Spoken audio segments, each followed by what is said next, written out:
ஓம் ஸ்ரீ தட்சிணாமூர்த்திசுதேசிகேந்திரம் த்வைபாயனம் சூத்திரகிருதம் முனீந்திரம் ஸ்ரீசங்கரம் பாஷ்யகிருதம் யதீந்திரம் மத்தேசிகஞ்சாபி நமாமி வித்யை. ஸ்ரீதத்ததேவம் ஹ்யவதூதஹம்சம் ஸ்ரீராமகிருஷ்ணஞ்ச சதாசிவேந்திரம் ஸ்வயம் பிரகாசாக்கியமுனிப்ரகாண்டம் அஸ்மத்குரூன் சந்ததமானதோஸ்மி. த்வமேவ மாதா ச பிதா த்வமேவ த்வமேவ பந்துஷ்ச சகா த்வமேவ த்வமேவ வித்யா த்ரவிணம் த்வமேவ த்வமேவ சர்வம் மம தேவதேவ. ஓம் நமோ பிரம்மாதிப்யோ பிரம்ம வித்யா சம்பிரதாயகர்த்ருப்யோ வம்சரிஷிப்யோ மஹத்யோ நமோ குருப்யः. சர்வோபப்ளவரஹிதः பிரஜானகணः பிரத்யகர்த்தோ பிரம்மைவாஹமஸ்மி. ஓம் ஆப்யாயந்து மமாங்கானி வாக்பிராணச்சக்ஷுः ஸ்ரோத்ரமதோ பலமிந்திரியாணி ச சர்வாணி சர்வம் ப்ரஹ்ம உபனிஷதம் மாஹம் பிரம்ம நிராகுர்யாம் மாமா பிரம்ம நிராகரோத்.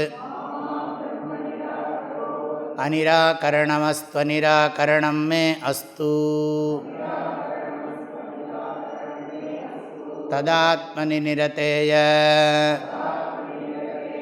உபனிஷத்சு தர்மாஸ்தே மயி சந்து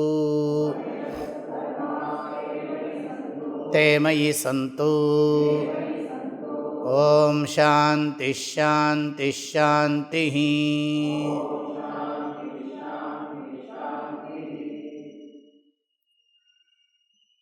கேனோபனிஷத் 4வது கண்டம் 3வது மந்திரம். தஸ்மாத்வா இந்திரஹ அதிதராமிவ அன்யான் தேவான் சஹ்யேனன்னேதிஷ்டம் பஸ்பர்ஷ சஹ்யேனத் பிரதமோ விதாஞ்சகார பிரம்மேதி.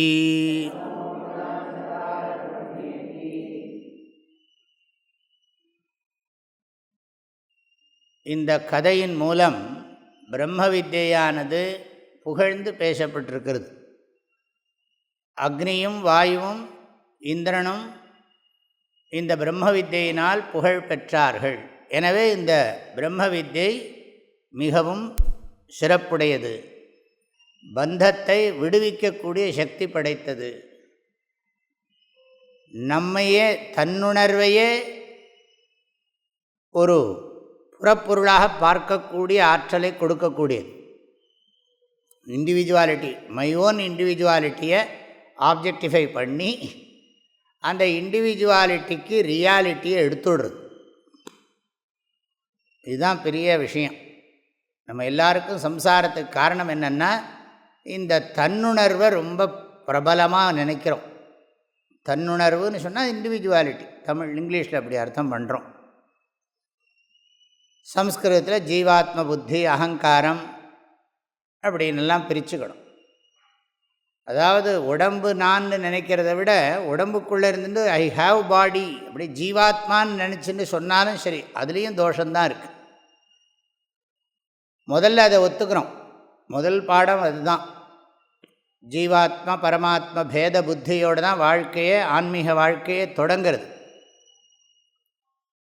ஏன்னா பரமாத்மா இருக்கார், ஜீவாத்மாவாகி எனக்கு பகவான் சரீரத்தை கொடுத்துருக்கார், எனக்குன்னு கடமைகள்லாம் கொடுத்துருக்கார், அதை நான் ஒழுங்காக பண்ணணும் அப்படிங்கிற புத்தியோடு தான் வேதத்தோட கர்மகாண்டமெல்லாம் உபதேசம் பண்ணுறது. ஆனால் இதுவே அல்டிமேட் கிடையாது. ஆக இந்த பேத புத்தி இருக்கிற வரைக்கும் திரும்ப திரும்ப புனரப்பி ஜனனம் புனரப்பி மரணம் வரத்தான் செய்யும். ஆகையினால் இந்த சம்சாரத்திலேருந்து விடுபடணும்னு சொன்னால் அதுக்கு நம்ம இந்த அத்வைத பிரம்மாத்ம புத்தியை அடைய வேண்டும். அதுக்கு தான் இத்தனை உபதேசமெல்லாம். ஆக வியாவகாரிக திருஷ்டி, பாரமார்த்திக திருஷ்டின்னு ரெண்டு திருஷ்டி வச்சுருக்கோம்.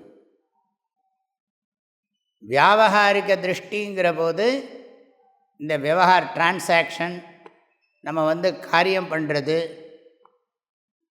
இந்த வியாவகாரிக திருஷ்டியில் வியாவகாரிக திருஷ்டியை விசாரம் பண்ணினா இந்த வியாவகாரிக திருஷ்டிக்கு இருப்பே இல்லாமல் போய்டுது.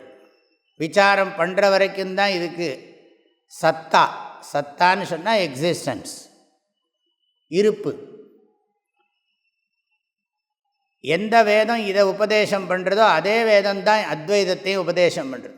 வேதம்தான் துவைதத்தையும் உபதேசம் பண்ணுறது, துவைதாத்வைதத்தையும் உபதேசம் பண்ணுறது, அத்வைதத்தையும் உபதேசம் பண்ணுறது. எல்லாம் ஸ்டெப்பாக இருக்குது. அத்வைத ஞானம் பலமாச்சுன்னு சொன்னால் துவைத விவகாரத்தில் எல்லாம் இருக்கும், கண்டினியூ பண்ணும். எல்லாம் ஒன்றும் ஒரு சேஞ்சும் பண்ண மாட்டோம். ஆனால் என்னது விஸ்டம், விஷன், ஆட்டிடியூடு மாறி போயிடும். எல்லாம் காக்னிட்டிவ் சேஞ்சும் பார் சுவாமி தயானந்த சுவாமி. உள்ளுக்குள்ளே எல்லாம் மாறி போயிடும். என்னை பற்றி எனக்கு இருக்கிற அபிப்பிராயம் மாறி போயிடும். எல்லாரை பற்றி எனக்கு இருக்கிற அபிப்பிராயம் எல்லாம் மாறி போயிடும். எதுவுமே உண்மை கிடையாது. நான்கிற ஒரு இண்டிவிஜுவலும் சீமிங்லி ரியல். பார்க்குற எல்லாமே சீமிங்லி ரியல், ஆனால் அப்சல்யூட் ரியல் கிடையாது. இதுதான் பாடம். இந்த வித்தியை தெரிஞ்சுக்கிறதுக்கு பேர் தான் பிரம்ம வித்யா. ஆகையினால இந்த ஈஸ்வரனை தனியாக வச்சுட்டு அவருக்கு ஆராதனை பண்ணுறதெல்லாம் பண்ணிட்டு தான் இருப்போம். தர்மத்தை விடமாட்டோம், ஈஸ்வரனை ஆராதனை பண்ணுறத விடமாட்டோம், எல்லாம் ஒழுங்காக இருப்போம், குணங்களெல்லாம் கடைப்பிடிப்போம், தர்மத்தை மீற மாட்டோம். ஆனால் அதே சமயம் அதை சத்தியம்னு நினைக்க மாட்டோம். இதுதான் உபதேசம். இப்போ இந்த கதையில் புரிஞ்சுது. அதாவது இது துவைத்தம் சொல்கிற மாதிரி இருந்தாலும் கடைசியில் நம்ம புரிஞ்சுக்கணும். இப்போ இந்த விரல்லாம் இயங்கிறது உள்ளுக்குள்ளே இருக்கிற சைத்தன்யத்தினால்தான். இந்த கையை அசைக்கிறேன் போகிறேன்னா இந்த கை தானாக அதுக்கு தனியாக பார்ட்டி கொண்டாடிக்க முடியுமா? அது மாதிரி இந்த பிரபஞ்சத்தில் எல்லாம் ஈஸ்வரனால தான் அத்தனையும் நடக்கிறது அப்படிங்கிறது ஒரு ஆட்டிடியூட்.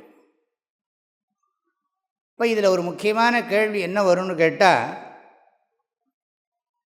என்னோட ஃப்ரீவில்லோட ரோல் என்ன? இதுதான் ரொம்ப முக்கியமான கேள்வி. இப்போ எல்லாமே பகவான் பண்ணுறாருன்னு சொன்னால், எனக்கு கொடுக்கப்பட்டிருக்கிற புருஷார்த்தம், அந்த புருஷார்த்தத்துக்கு சத்தியத்துவம் இருக்க. எல்லாமே பகவான் பண்ணுறாருன்னா அவர் தானே சம்சாரியாக இருக்கணும். இதெல்லாம் நான் ஏற்கனவே கீதையில் பார்த்துருக்கோம், சொன்னேன். காலம்பர கிளாஸில் சொன்னேன்னா சாயங்காலம் சொன்னேன்னா ஞாபகம் இல்லை எனக்கு. கீதையில் பார்த்துருக்கோம். அர்ஜுனன்ட்ட பகவான் சொல்கிறார், இவர்களெல்லாம் நான் ஏற்கனவே கொன்று விட்டேன், நீ ஒரு நிமித்தமாக இரு. மயை வைத்தே நிகதா பூர்வமேவ நிமித்த மாத்திரம் பவ சவ்யசாச்சின். இப்போ இந்த இடத்துல நம்ம விசாரம் பண்ணியிருக்கோம், நீங்கள் கீதை கேட்டிருக்கிறவர்களுக்கு தெரியும். அது மாதிரி இங்கேயும் நாம் அந்த விசாரம் பண்ணணும். அப்போ ஈஸ்வரன் தான் எல்லாம் பண்ணுறார் அப்படின்னு சொன்னால் எனக்கு ஃப்ரீ வில்லே கிடையாதே. அவரோட இன்ஸ்ட்ருமெண்ட் தானே நான். என்ன இன்ஸ்ட்ருமெண்ட்டை அவர் பண்ணினா இன்ஸ்ட்ருமெண்ட்டை யூஸ் பண்ணுறவனுக்கு தானே தப்போ ரைட்டோ அவருக்கு தானே போகும். இப்போ காருக்கு தண்டனை கொடுக்க மாட்டான், காரை கொண்டு எங்கேயா மோதிவிட்டார். காரை ஓட்டினவனுக்கு தான் தண்டனையோ இதுவோ அவஸ்தையோ எல்லாம் அவனுக்கு தான். இப்போ கத்தியை நல்ல காரியத்துக்கு உபயோகப்படுத்தலாம், தப்பான காரியத்துக்கும் உபயோகப்படுத்தலாம். அந்த ஃப்ரீவில் நம்மக்கிட்ட இருக்கா, ஈஸ்வரங்கிட்ட இருக்கா? இப்போ பகவான் நம்ம கையில் நம்ம கத்தி மாதிரி இருக்கோம்னா, அப்போ ஈஸ்வரன் இந்த கத்தியை தப்பான காரியத்துக்கு இந்த இன்ஸ்ட்ருமெண்ட்டை ராங் ஆக்ஷனுக்கு யூஸ் பண்ணுறாரா என்ன? இது பிரம்மசூத்திரத்தில் ஒரு பெரிய விசாரம் இருக்குது. இந்த பற்றி எல்லாமே பிரம்மசூத்திரம் பேஸ் தான். பிரம்மசூத்திரம் தான் மெயின். அது மாத்திரம் இல்லை, அவர் யாருக்கு வேணாலும் எப்படி வேணாலும் துக்கம் கொடுக்கலாம், சுகம் வேணாலும் யாருக்கு வேணாலும் கொடுக்கலாம். அப்போ சுகதுக்கத்தை சுகதுக்கத்தை அனுபவிக்கிறது நான் தானே. அப்போ சுகதுக்கத்தை அனுபவிக்கிறது நான் தான்னு சொன்னால் அந்த சுகதுக்கத்துக்கு காரணம் யார்? நானா பகவானான்னா? நான் பண்ணின என்னோடய ஃப்ரீ வில்லை எப்படி உபயோகப்படுத்துகிறேனோ அதை பொறுத்து தான் எனக்கு சுகதுக்கமெல்லாம். ஏன்னா எல்லாமே சுகதுக்கத்துக்கு காரணம் புண்ணிய பாபம். புண்ணிய பாபத்துக்கு காரணம் அந்த புண்ணிய கர்மா, பாப கர்மா. புண்ணியம் பாபங்கிறது கண்ணுக்கு தெரியாது, அதிருஷ்டம். ஏன்னா நான் ஒருத்தரை திட்டினேன்னு சொன்னால் இந்த திட்டுறது பாபமாக மாறிடும். அந்த பாபம் எப்போ வேலை செய்யும் தெரியாது. என்றைக்காக ஒருத்தங்கிட்ட நான் வாங்க வேண்டியிருக்கும். அதே மாதிரி ஒருத்தர்கிட்ட நான் அன்பாக பேசினேன்னு சொன்னால் அது புண்ணியமாக மாறிடுறது. ஆக நான் பண்ணுற கிரியை புண்ணிய பாபமாக மாறுறது. அந்த புண்ணிய பாபம் உடனே வேலை பண்ணாது, அது அப்படியே உட்காந்துட்டு என்றைக்கா அது மேனிஃபெஸ்ட் ஆகும். அது ப்ராக்டிஃபை ஆகுதுன்னு சொல்கிறாள் இல்லையா, அது மாதிரி அது வெளிப்படும். ஆக அப்போ ஈஸ்வரன் கையில் நான் கருவியாக இருக்கேன் அப்படின்னு நிறைய பேர் பாவனையோடு சொல்கிறோம். நான் பகவான் பண்ணுறார், இல்லை நானாக பண்ணுறேன் அப்படின்னு சொல்லி இப்போ எல்லோரும் கேட்குறான்னு வச்சுக்கோங்களேன். என்ன நன்னா பண்ணியிருக்கே அப்படின்னு சொன்னால் நானாக பண்ணேன், அவர் பண்ணுறார் அப்படின்னு நான் சொல்கிறேன்னு வச்சுக்கோங்களேன். ஓஹோ, அவர் தான் பண்ணுறார் போட்டிருக்கு, அப்போ அவர்கிட்ட தான் போகணும். இப்போ அவர் எப்படி பண்ணுறார், அவர் தான் பண்ணுறாருன்னு சொன்னால் உங்களுக்கு என்ன தோன்றுறது? ஓ, இதுக்கெல்லாம் ஹெட்டு இவர் தான், இவர் சொல்கிற இன்ஸ்ட்ரக்ஷனில் தான் எல்லாம் நடக்கிறது போல் இருக்குது அப்படி நீங்கள் நினச்சிட்டு இருப்பேன். நான் உடனே இல்லை நான் எங்கே ஒன்றுமே இல்லை, யூஸ்லெஸ் ஃபெலோ, இல்லை அவர் தான் அப்படின்னு சொன்னேன். என்ன ஹியூமிலிட்டி பாருங்க, அப்படி என்ன பணிவு பாருங்க. உடனே அதை ரொம்ப சந்தோஷமாக ப்ரைஸ் பண்ணும். இப்போ இதெல்லாம் தப்பு இல்லை, அது வேணும், அந்த எண்ணம் வேணும். நம்ம பகவான் நினைச்சு அது சொல்ல முடியும். விவகாரத்தில் இது இந்த புருஷார்த்தம், grace, free will, fate, grace, இதெல்லாம் யாரும் எக்ஸ்பிளைன் பண்ணிட முடியாது 100%. ஆனால் ஓரளவுக்கு புரிஞ்சுக்கலாம். பகவான் கையில் நான் கருவியாக இருக்கேன்னு சொன்னால் நான் பண்ணுற புண்ணிய பாபமெல்லாம் அவருக்கு போயிடும், அவருக்கு தான் சம்சாரம் வரும், எனக்கு ஒன்றும் இன்ஸ்ட்ருமெண்ட்டுக்கு ஒன்றும் கிடையாதே, அப்படி ஆகிடும். அதனால் அது 100% லாஜிக்காக இல்லை. அப்போ எந்த அர்த்தத்தில் அதை சொல்கிறது பாருங்க. இது நிறைய இதில் ஆனர்த்தக்கியம் வரும். ஆனர்த்தக்கியம்னா என்னன்னா, பிரம்மசூத்திரத்திலாம் வைஷமிய நைர்கிருண்ய தோஷாபத்தின்னு இருக்குது பேர். இப்போ பகவானுக்கு பட்சபாதமெல்லாம் தோஷங்கள்லாம் வரும். ஏன்னா அவர் ஒருத்தனை நல்லது பண்ண வைக்கிறார், இன்னொருத்தனை கெடுதல் பண்ண வைக்கிறார். அப்போ இந்த பண்ணுறதுக்கு இந்த பட்சபாதம், இவனுக்கு மாத்திரம் ஏன் நல்லதை பண்ணி இவனுக்கு சுகத்தை கொடுக்கணும், இவனை ஏன் ஏழையாக படைக்கணும், இவனை ஏன் பணக்காரனாக படைக்கணும், இவனை ஏன் படித்தவனாக படிக்கணும், இவனை படிக்கிறதுக்கே வாய்ப்பு இல்லாதவனா ஏன் பண்ணணும். அப்போ பகவானுக்கு பட்சபாத தோஷமெல்லாம் வரும். அதுக்கப்புறம் யாரை என்னால் ஒருத்தனும் அனுபவிக்கிறதுக்கு அந்த அவனுக்கு இந்த கர்மா தியரியே ஆட ஆரம்பிச்சிடும். கர்மா தியரிலாம் ஒத்து வராது. பகவான் சம்சாரி ஆகிடுவார். அது மாத்திரம் இல்லை, எனக்கு எந்த ஃபீலிங்கும் இருக்க முடியாது. இன்ஸ்ட்ருமெண்ட்டுன்னா எனக்கு எந்த உணர்ச்சியும் இருக்கக்கூடாது. அப்படி இல்லையே, எனக்கு உணர்ச்சி இருக்குது, முயற்சி இருக்குது, எல்லாம் நான் பண்ணுறேங்கிற போது எப்படி எடுத்துக்கிறதுன்னு சொன்னால், இந்த மாதிரி வார்த்தைகள்லாம் வரும்போது பணிவாக இருக்கணுங்கிறதுக்காக தான் சொல்கிறது. இந்த பாடமே அதுக்கு தான். ஈஸ்வரன் பண்ணுறாருங்கிறத விட ரொம்ப பிரதானம் எப்போவுமே அடக்கமாக இருக்கணும். வித்யா வினய சம்பன்னஹா, அடக்கம் அமரருள் உய்க்கும்.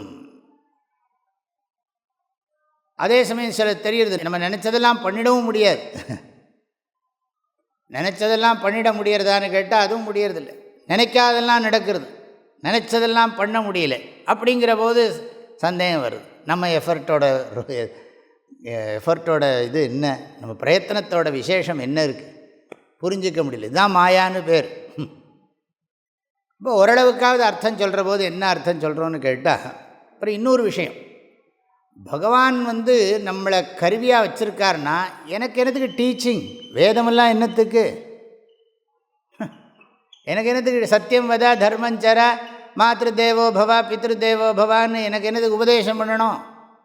அனாவசிய வேலை, அவரே பண்ணிட்டு போக வேண்டியதானே. அதுவும் பண்ண முடியாது. அப்போ இதுலேருந்து என்ன தெரியறதுன்னா, நாம் பகவான் கையில் கருவியாக இருக்கேங்கிறதுக்கு சில அர்த்தங்கள் நாம் சொல்கிறோம். நான் ஒன்றும் ஒரு ஆர்டராக ஒழுங்காக ஒன்றும் சொல்லலை, சிலதெல்லாம் அப்படி வச்சுக்கணும். இப்போ சாஸ்திரோபதேச ஆனர்த்தக்கியம்போம்.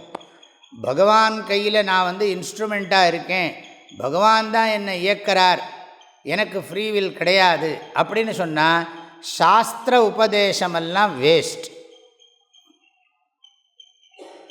அது மாத்திரமில்லை, எனக்கு எந்த உணர்ச்சியும் இல்லை, எனக்கு துக்கமும் இருக்கக்கூடாது, சுகமும் இருக்கக்கூடாது. ஆனால் எனக்கு இருக்குது, எனக்கு பிரயத்தனம் இருக்குது, சாய்ஸ் இருக்குது, கான்ஃப்ளிக்ட் இருக்குது, எல்லாம் இருக்குது. ஆகையினால பகவான் கையில் கருவியாக இருக்குங்கிற வார்த்தை எப்போ சொல்லுவோன்னு கேட்டால், பகவான் சாஸ்திர ரூபம், என்னுடைய புருஷார்த்தம் இருக்குது, சந்தேகமே கிடையாது. சொல்லப்போனால் பகவான் இருக்கார்னு தெரிஞ்சுக்கிண்டு பகவானுக்கு பூஜை பண்ணுறதுக்கு எனக்கு பிரயத்தனம் இருக்குது, புருஷார்த்தம் இருக்குது. அப்போ நான் வேணால் சொல்லலாம், அவன் அருளாலே அவன் தாழ் வணங்கின்னு சொல்லலாம். இது கான்டெக்ஸ்ட்டை பொறுத்து நிறைய சொல்லுவோம். அப்போ நான் அவரை பூஜை பண்ணுறதுக்கு அவர் எனக்கு அனுகிரகம் பண்ணிருக்கார் அப்படின்னா. இப்போ புருஷார்த்தம் பிரதானமா, ஈஸ்வர அனுகிரகம் பிரதானமா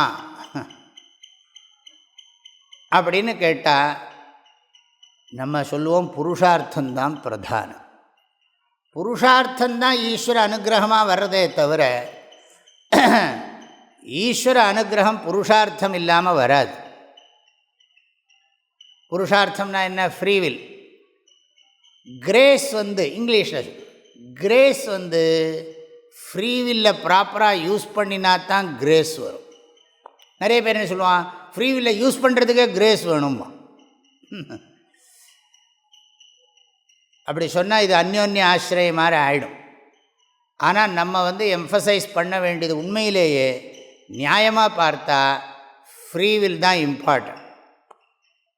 எனக்கு பகவான் சுதந்திரம் கொடுத்துருக்கார், மற்ற அனிமல் மாதிரி இல்லை.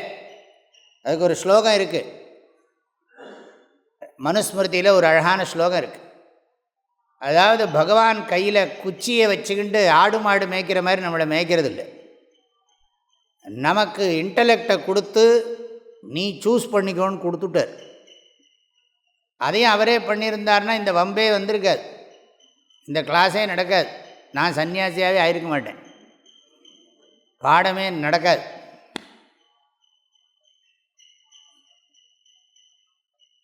குச்சியை எடுத்துன்னு மேய்க்கிற மாதிரி நம்மள்கிட்ட இது பண்ணலை. அவர் நமக்கு சாய்ஸையும் கொடுத்துருக்கார். தாய்மானவர் சொன்ன மாதிரி எல்லாம் பண்ணினார் பகவான், இதில் இன்ட்ரெஸ்ட்டை மாத்திரம் க்ரியேட் பண்ணலேங்கிறார்.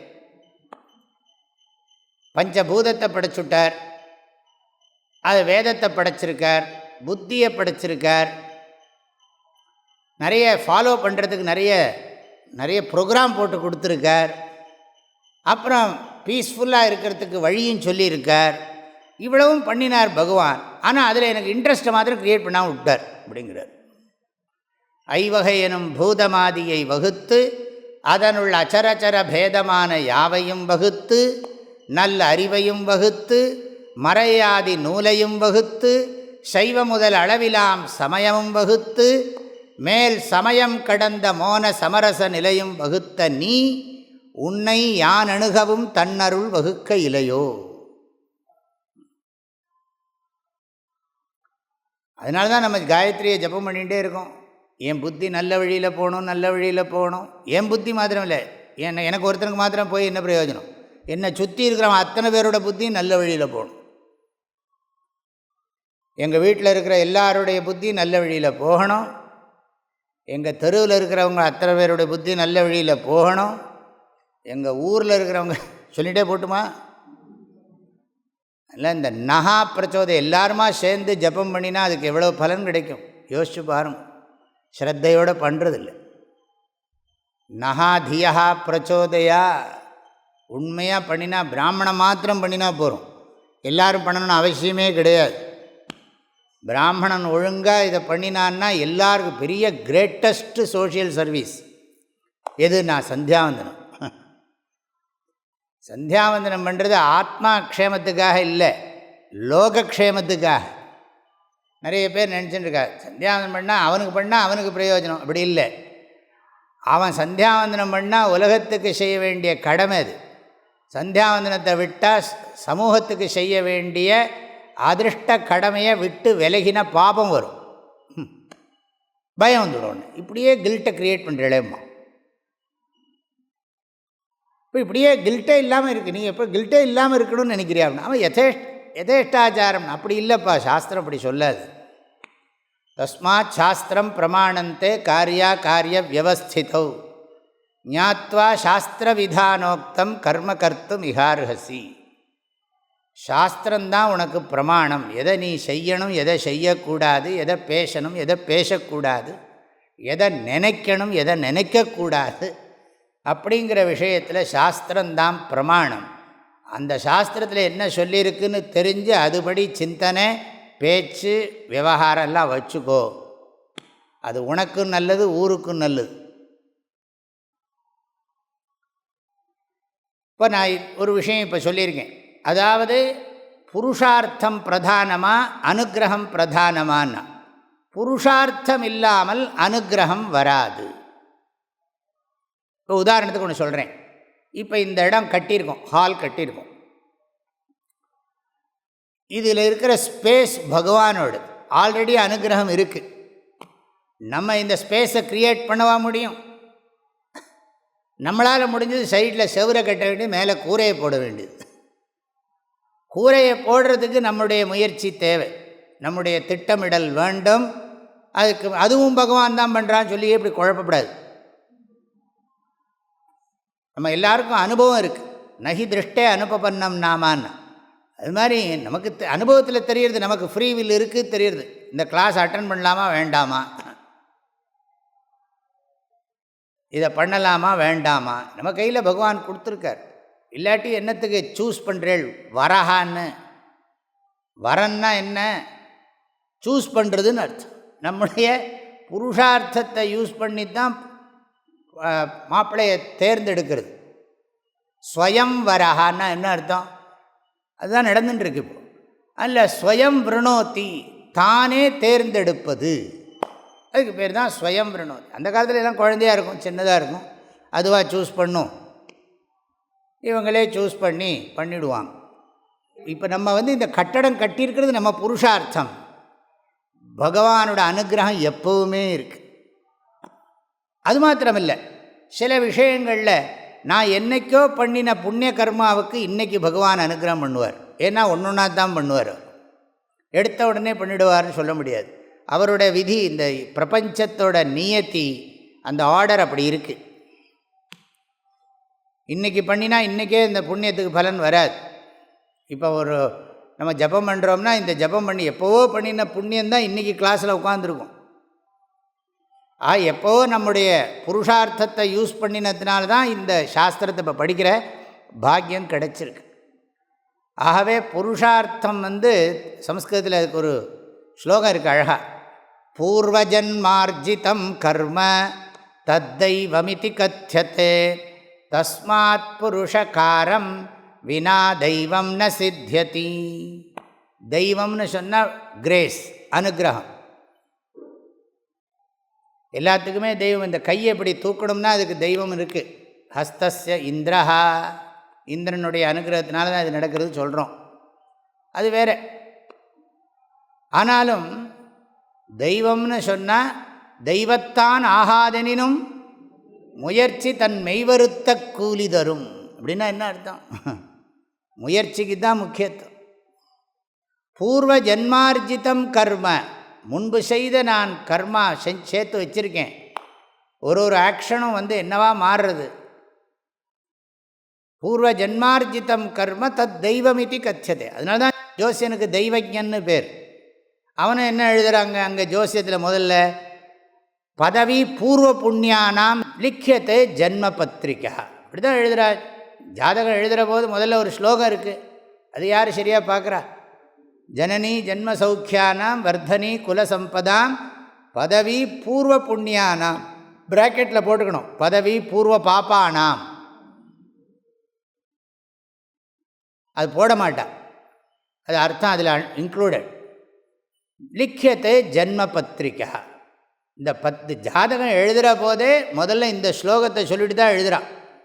இப்போ இதுலேருந்து என்ன தெரிகிறதுன்னா, அப்போ பூர்வ ஜன்மார்ஜிதம் கர்ம தத் தெய்வம் இது கத்தியதே, தஸ்மாத் தேர்ஃபோர் புருஷகாரம் வினா.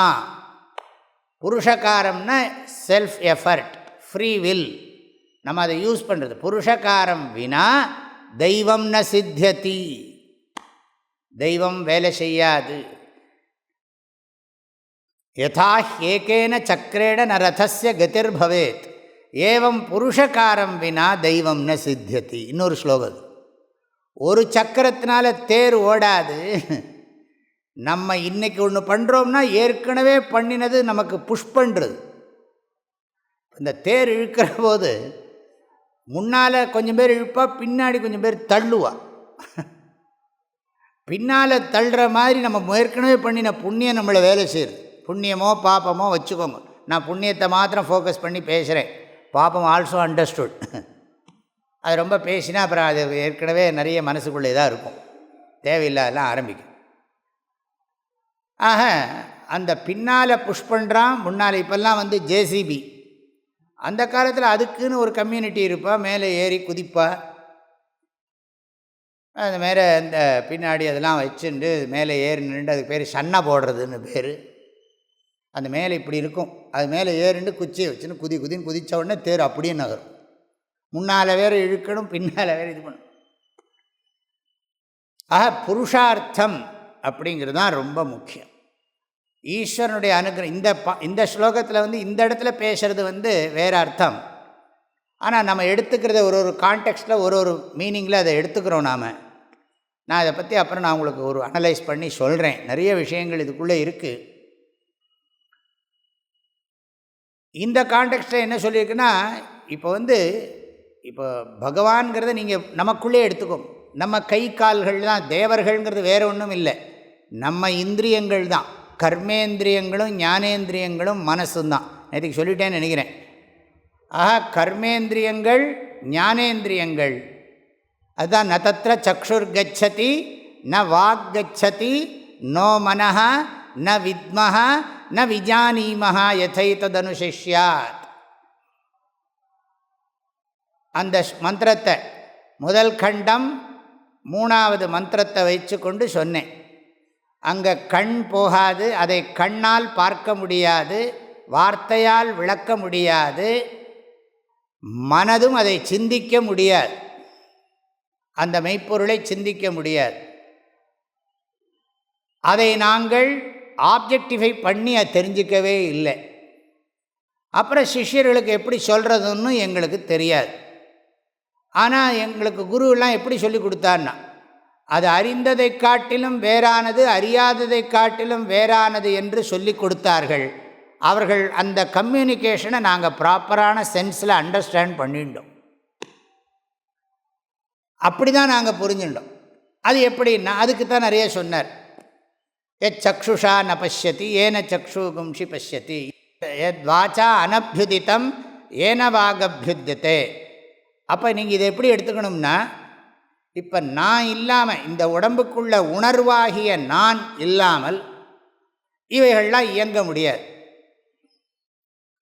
இப்போ இந்த உடம்பில் என்னெல்லாம் இருக்குதுன்னு பாருங்கள். பியூர் கான்ஷியஸ்னஸ் இருக்குது, அப்புறம் இன்டலெக்ட் புத்தி இருக்குது, புத்தியில் ரிஃப்ளெக்ட் ஆகிற கான்ஷியஸ்னஸ் இருக்குது. இப்படி தான் நம்ம சித்தாந்தம் வச்சுன்னு இருக்கோம். இந்த சைத்தன்யம் பியூர் கான்ஷியஸ்னஸ் வந்து எந்த டிசிஷனும் எடுக்காது, ஆனால் அது ப்ளஸ் பண்ணிகிட்டு இருக்கும். இப்போ இந்த லைட்டு மாதிரி நம்ம படிக்கணுமா, இந்த கேனோபனிஷத் படிக்கணுமா, முண்டகோபனிஷத் படிக்கணுமா, மாண்டூக்கியோபனிஷத் படிக்கணுமான்னு லைட்டாக டிசிஷன் எடுக்கிறது எடுக்கலை. ஆனால் லைட்லாம் படிக்க முடியாது. அது மாதிரி நான் இல்லாமல் விவகாரம் நடக்காது. ஆனால் நான் டைரெக்டாக இன்வால்வ் ஆகிறேனான்னா, நான்கிறது இந்த இடத்துல பிரம்மன், பரபிரம்மம்.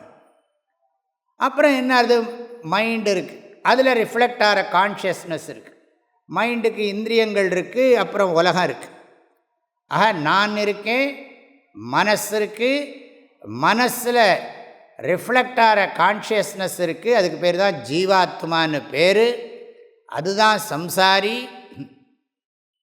இப்போ நான் சொல்கிற போது எங்கிட்டே 2 நான் இருக்கு. நிர்விகார அகம், சவிகார அகம். சாட்சியாக இருக்கிற நான், சம்சாரியாக இருக்கிற நான், 2 நான் இருக்கு. துக்கப்படுறேன்னு தெரியும், துக்கப்படுறேன்னு நான் அறிகிறேன். என்னுடைய துக்கத்தை நான் அறிகிறேன், என்னுடைய சுகத்தை நான் அறிகிறேன், என்னுடைய இமோஷன்ஸை நான் ஆப்ஜெக்டிஃபை பண்ணுறேன். அது மாத்திரமில்லை, என்னுடைய இண்டிவிஜுவாலிட்டியவே என்னால் ஆப்ஜெக்டிஃபை பண்ண முடியும். ஆனால் அது இண்டிவிஜுவல் இல்லை. எந்த ஒரு பிரின்சிபிள், எந்த ஒரு தத்துவம் இண்டிவிஜுவாலிட்டியை ஆப்ஜெக்டிஃபை பண்ணுறதோ அது இண்டிவிஜுவல் கிடையாது. அது எல்லாருக்கும் காமன். ஞாபகம் வச்சுக்கோங்க. இப்போ நான் சொல்கிற போதே நம்ம அத்தனை பேருக்கு புரியுறது. அதனால் நம்ம எல்லாருக்கும் ஒன்றுன்னு புரிஞ்சுக்கோங்க. நம்மக்கிட்ட சாமானிய சைத்தன்யம், விசேஷ சைத்தன்யம்னு சொல்லுவோம். சாமானிய சைத்தன்யம், விசேஷ சைத்தன்யம். சாமானிய சைத்தன்யம்னா ஜென்ரல் கான்ஷியஸ்னஸ், பொதுவாக இருக்கிறது. அப்புறம் என்னதுன்னா விசேஷ சைத்தன்யம்னா என்ன, இண்டிவிஜுவல் கான்ஷியஸ்னஸ். இது படிச்சுட்டே இருக்கணும். இதுக்கு தான் சந்நியாசமே. சந்நியாசம் வாங்கிக்கிறதே இதுக்கு தான். வாங்கிட்டு இந்த ஞானத்திலேயே நிஷ்டையாக இருக்கிறதுக்கு தான் இந்த சந்நியாச வாழ்க்கையே, வேறு எதுக்காகவும் இல்லை. துறவை மேற்கொண்டு மெய்ப்பொருளை உணர்ந்து அவா இருக்க வேண்டும். திருவள்ளுவர் சொன்ன மாதிரி நிலையாமையை உணர்ந்து துறவை மேற்கொண்டு மெய்ப்பொருளை உணர்ந்து அவா அறுக்க வேண்டும். அதுதான் வாழ்க்கையினுடைய முடிந்த குறிக்கோள். ப்ராப்பர்ட்டியை வாங்கி அதை மேனேஜ் பண்ணி அதை பற்றியே பார்த்துட்டு செத்து போகிறதுக்கு இல்லை. இந்த லௌகிக விஷயத்திலேயே உழன்று வாழ்ந்து போகிறதுக்காக கொடுக்கல பகவான் இந்த சரீரத்தை.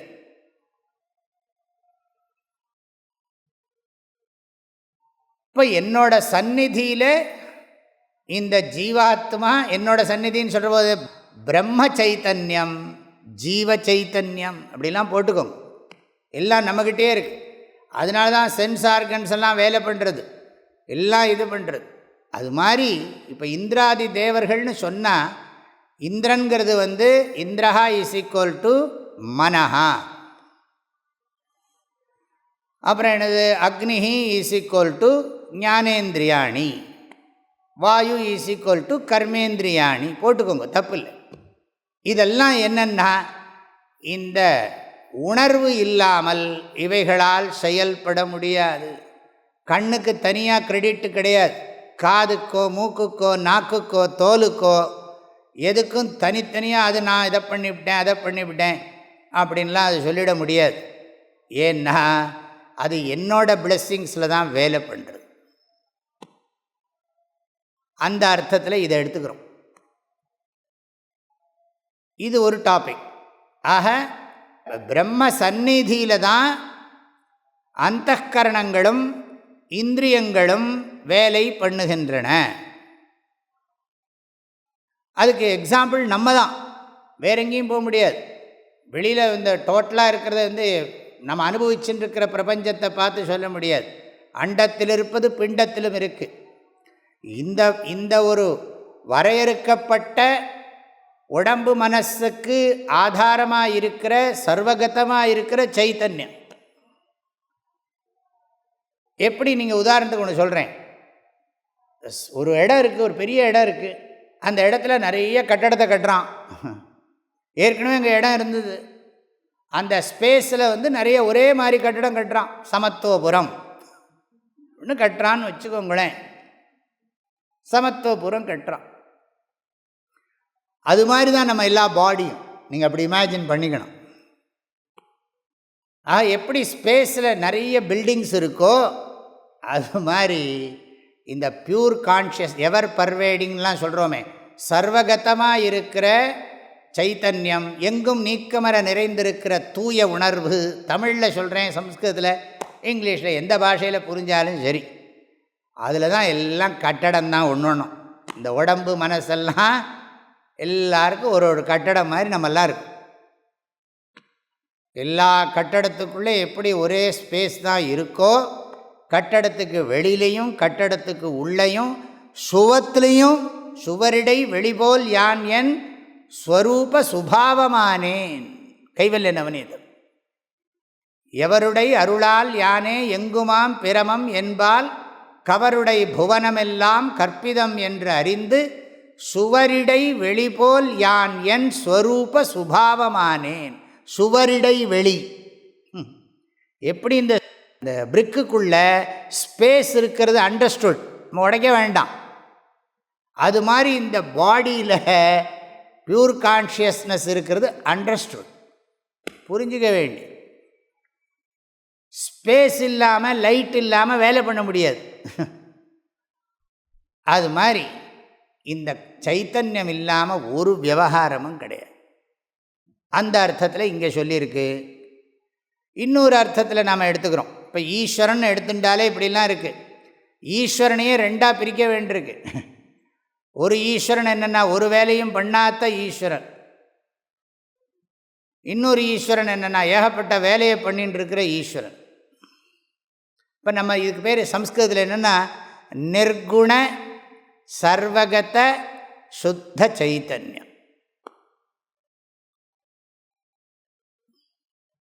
இப்போ இந்த சாமானிய சைத்தன்யம் விசேஷ சைத்தன்யத்துக்கு எக்ஸாம்பிள் சொல்கிறேன். இப்போ சூரியன் இருக்குது, கண்ணாடியில் தெரிகிற ரிஃப்ளெக்டட் சன் இருக்குது. இந்த சூரியனுடைய லைட் இருக்கே அது சாமானிய பிரகாசம். கண்ணாடியில் தெரிகிற ரிஃப்ளெக்ஷன் இருக்கே அது விசேஷ அதனால் வர்ற பிரகாசம். கொஞ்சம் லைட் இல்லாத இடத்துல காமிச்சோமானா அதோட ஸ்பெஷல் பிரகாசம் வரும். அது மாதிரி தான் இதையும் புரிஞ்சுக்கணும். பியூர் கான்ஷியஸ்னஸ் ப்ளஸ் பாடி mind complex plus reflected consciousness என்னதுன்னா சம்சாரி. சம்சாரின்னா என்ன அர்த்தம்? இந்த சுகத்துக்கு ஏங்கிறது, துக்கத்தை வெறுக்கிறது, இன்பத்தை நாடுறது. துக்கம்னா ஐயோன்னு கத்துறது, குரு தசைன்னா குதிக்கிறது, சனி தசைன்னா அழறது. இதுதான். இது ஒரு கோணத்தில். இன்னொரு கோணத்தில் என்ன சொல்கிறோம்னா ஈஸ்வரனை ஒரு நிமித்த காரணமாக வச்சுக்கிறோம். இப்போ நான் சொன்னது விவர்த்தோபாதான காரண ஈஸ்வரன். உங்களுக்கு இது புரியறதா புரியலையோ தெரியல, நான் சொல்கிறத சொல்லிவிடுறேன். விவர்த்தோபாதான காரண ஈஸ்வரன். ஈஸ்வரன் சொல்லுவோம், பிரம்மன்னு சொல்லுவோம், எப்படி வேணால் கடவுள். எந்த விதமான சேஞ்சும் கிடையாது. எப்படி ஸ்பேஸில் எந்த விதமான விகாரமும் இல்லையோ, ஸ்பேஸ் ஒன்று தான். ஸ்பேஸில் எந்த விதமான மாடிஃபிகேஷனும் இல்லை. அக்கார்டிங் டு தர்க்கசாஸ்திரம் மாடிஃபிகேஷன் இருக்குது ஸ்பேஸில். ஆனால் இப்போவும் சொல்லுகிறார்கள் ஸ்பேஸ் எக்ஸ்பேண்ட் ஆகுதுங்கிறான். எங்கே ஆகுது? எப்படி எக்ஸ்பேண்ட் ஆகிறதுக்கு ஒரு ஸ்பேஸ் வேணுமே,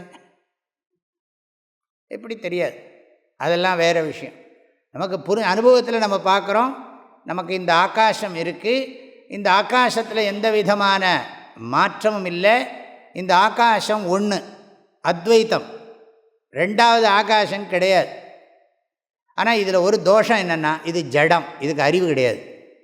அது மாதிரி புரிஞ்சுக்கிறோம். ஆக இந்த சைத்தன்யம் ஆத்மன ஆகாசம்பூதா அப்படின்னு வேதம் சொல்லியிருக்கிறதுனால அந்த தூய உணர்வு, சுத்த சைத்தன்யம், பியூர் கான்ஷியஸ்னஸ் அப்படின்னு சொல்லப்படுற அந்த வஸ்துவை சார்ந்து தான் எல்லா சிருஷ்டியே இருக்குது. இந்த தத்துவம் புரிஞ்சதுக்கு பிறகு இந்த சிருஷ்டியை நாம் சிருஷ்டிக்கு ரியாலிட்டி கொடுக்க மாட்டோம். ஆனால் இந்த ஃபிலாசபி புரியாத வரைக்கும் நம்ம என்ன பண்ணுவோம்? ஃபிலாசபி புரிஞ்சதுக்கு அப்புறமும் கூட நம்ம ஹேண்டில் பண்ணுவோம். ஃபிலாசபி புரியாத வரைக்கும் நமக்கு ரொம்ப முக்கியமானது என்னென்னா ஈஸ்வரன் இருக்கார், அவர் கர்மபல தாத்தா. நான் பண்ணுற புண்ணிய பாபத்தை எல்லாம் குறித்து வச்சுண்டு எனக்கு அப்பப்போ சுக துக்கத்தை கொடுப்பார். எப்படி ராஜா ஜனங்கள் பிரஜைகளெல்லாம் தப்பு பண்ணினா தண்டனை கொடுப்பானோ, 2Gலாம் நினைக்கப்படாது, தண்டனை கொடுப்பானோ. அதே மாதிரி நல்லதெல்லாம் பண்ணினா அவார்டு கொடுப்பானோ. பொதுவாக அந்த காலத்து ராஜாக்களை சொல்கிறோம். அதனால் ராஜா எப்படி பண்ணுவான், ராஜா ஜனங்கள்லாம் பண்ணுறதெல்லாம் நோட் பண்ணும். இப்போ அதுக்கு தான் ஆதார் கார்டு வாங்கிட்டு இருக்காங்க. இவங்களும் ஈஸ்வரனை பார்க்குறான். அதில் ஈஸ்வரன் எப்படி எல்லாரோடையும் குறித்து வச்சுக்கிறாரோ அது மாதிரி ஈஸ்வரன் என்ன பண்ணுவார்னா, ஈஸ்வரனுக்கு இந்த நம்ம ஃப்ரீவில்லை சரியாக யூஸ் பண்ணினா அதுக்கு தகுந்த பலன், ஃப்ரீவில்லை மிஸ்யூஸ் பண்ணினா அதுக்கு தகுந்த பலன். அவர் சாய்ஸையும் கொடுத்துட்டார். பகவான் தான் எல்லாம் பண்ணுறாருங்கிறத எப்படி எடுத்துக்கிறதுனா, ஒன்று இந்த ஆங்கிளில் எடுத்துப்போம். இன்னொன்று என்னன்னு கேட்டால், பகவான் சொல்கிற சாஸ்திரப்படி நான் வாழ்ந்தேன்னா அப்போ நான் பகவான் கையில் கருவியாக இருக்கேன், சாஸ்திரத்தோட சர்வெண்ட். சாஸ்திரம் மூலமாக பகவான் எனக்கு இன்ஸ்ட்ரக்ஷன் கொடுக்குறார். நீ சத்தியம் வத, சரி, தர்மம் சர, சரி. எனக்கு ஃப்ரீ வில் இருக்குது தெரியும்.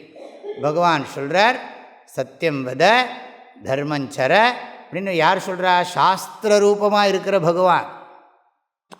எங்கேயோ இருக்கிற பகவான், கண்ணுக்கு தெரியாத பகவான் இல்லை, சாஸ்திரம் மூலமாக பேசுகிறார். பகவான் வேறு, சாஸ்திரம் வேறு கிடையாது. வேதங்களெல்லாம் பகவான். வேதம் ஆரங்கம் 4 வேதம் ஆனாய் போற்றி. ஆரங்கம் 4 வேதம் ஆனாய் போற்றின்னா என்ன அர்த்தம்? இறைவன் வேத வடிவமாக இருக்கிறார், வேதங்களுடைய அங்க வடிவமாக இருந்து நமக்கு உபதேசம் பண்ணி கொண்டிருக்கிறார். நம்ம அதை கேட்டு அதுபடி நடந்தால்தான் பகவான் கையில் கருவின்னு அர்த்தம். சாஸ்திரப்படி நடக்காதவன்லாம் நான் பகவான் கையில் கருவியாக இருக்கேன்னு சொன்னான்னா அவன் பகவானையே ஏமாத்துகிற பாபத்தை பண்ணுறான். அதெல்லாம் பண்ண முடியாது.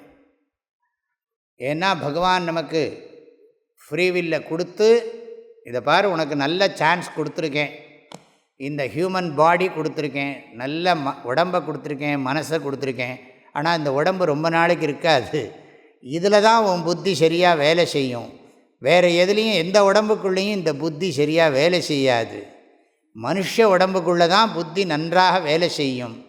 ஆக புத்திர்ஹி தேஷாம் அதிகோ விசேஷா, தர்மோஹி தேஷாம் அதிகோ விசேஷா. மேலே ஒரு ஸ்லோகம் சொன்னேன் இல்லையா, பகவான் குச்சியை வச்சுன்னு ஒன்றும் பண்ணுறது இல்லைன்னு. அதுக்கு ஒரு ஸ்லோகம் இருக்குது, நதேவோ தண்டமாதாய ரக்ஷந்தி பசுபாலவத்து. மனுஸ்மிருதி இது. பகவான் கையில் குச்சியை வச்சுட்டு பசுமாடு மேய்க்கிற மாதிரி நம்மளை மேய்க்கிறது இல்லை. எம்ஹி ரக்ஷித்தும் இச்சந்தி புத்தியா சம்யோஜயந்தி தம். அதுக்கு நிறைய இருக்க அர்த்தங்கள்லாம். அவனுக்கு பகவான் புத்தியை கொடுத்துட்டார். நமக்கு விசேஷமே 2 தான், விவேகா தர்மானுஷ்டானம். வாழ்க்கையை பற்றின தெளிந்த பகுத்தறிவும் அற வாழ்க்கையும்தான். புத்திர்ஹி தேஷாம் அதிகோ விசேஷா, தர்மோஹி தேஷாம் அதிகோ விசேஷா. ஆகையினால நம்ம 2 விதமாக புரிஞ்சுக்க வேண்டியிருக்கு. கடவுள் தான் செய்யறார் அப்படின்னா, கடவுளில் எந்த கடவுள்? கடவுள்னா ஒன்று சாஸ்திர ரூபமாக இருக்கிற ஈஸ்வரன், இன்னொன்று சைத்தன்ய ரூபமாக இருக்கிற ஈஸ்வரன்.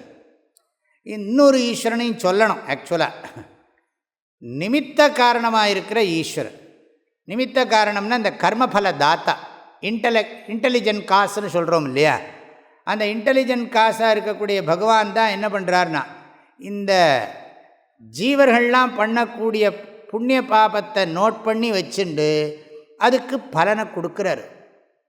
அதுக்கு ஒரு திருஷ்டாந்தம் சொல்கிற வழக்கம். இந்த மாடு வண்டியில் பூட்டுற உதாரணம்.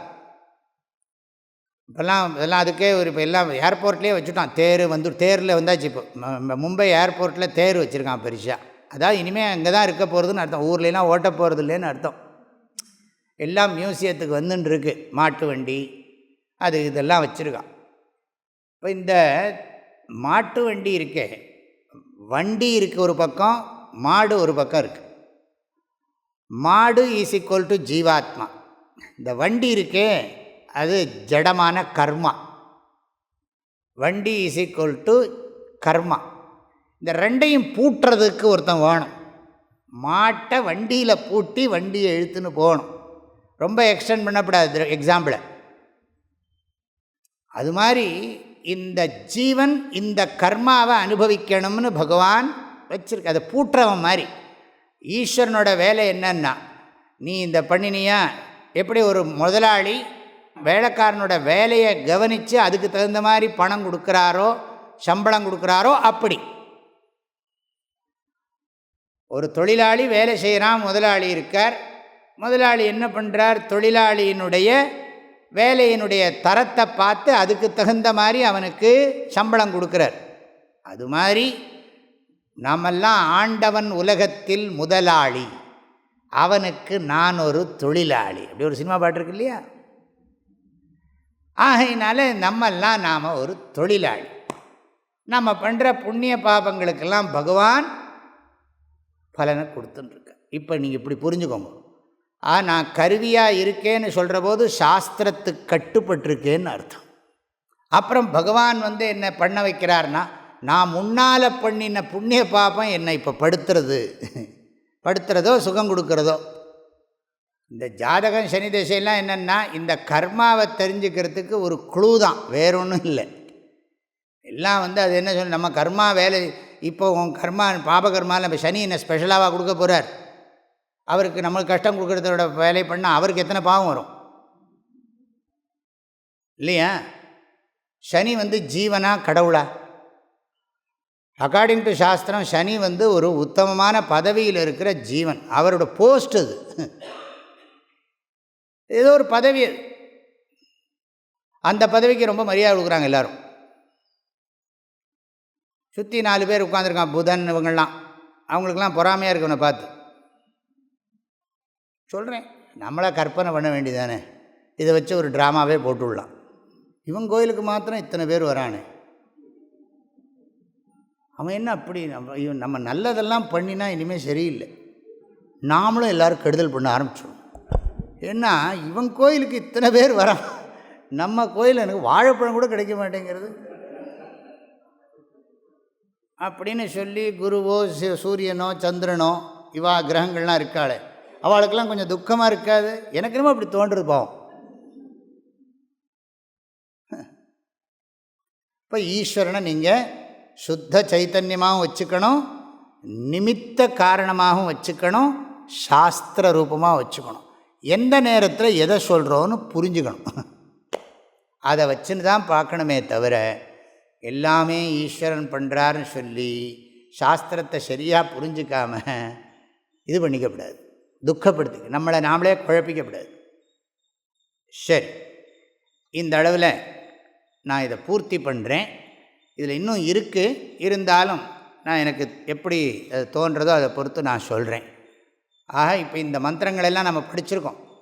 முதல் கண்டத்தில் என்ன விஷயம் இருக்கோ அதை புரிய வைக்கிறதுக்கு தான் கதை. பிரம்ம அஸ்தின்னு சொல்லியிருக்கேன். பிரம்மத்தை தெரிஞ்சுக்கிறதுக்கு எஃபர்ட் போடணும்னு சொல்லியிருக்கேன். எல்லாம் ஆச்சாரியர் என்ன சொல்லியிருக்காரோ அதெல்லாம் பகவத்பாதர் சொன்னதெல்லாம் நான் விளக்கி சொல்லியிருக்கேன். இந்த அளவில் இதை நான் பூர்த்தி பண்ணுறேன். அடுத்தது இனி இதை புரிஞ்சுக்கிறதுக்கு சில தியானத்தை உபதேசம் பண்ணுறது, உபாசனைகளை உபனிஷத் உபதேசம் பண்ணுறது. அதிதெய்வ உபாசனா, அத்தியாத்ம உபாசனா பண்ண போகிறார். இன்னொன்று 3 இருக்குது.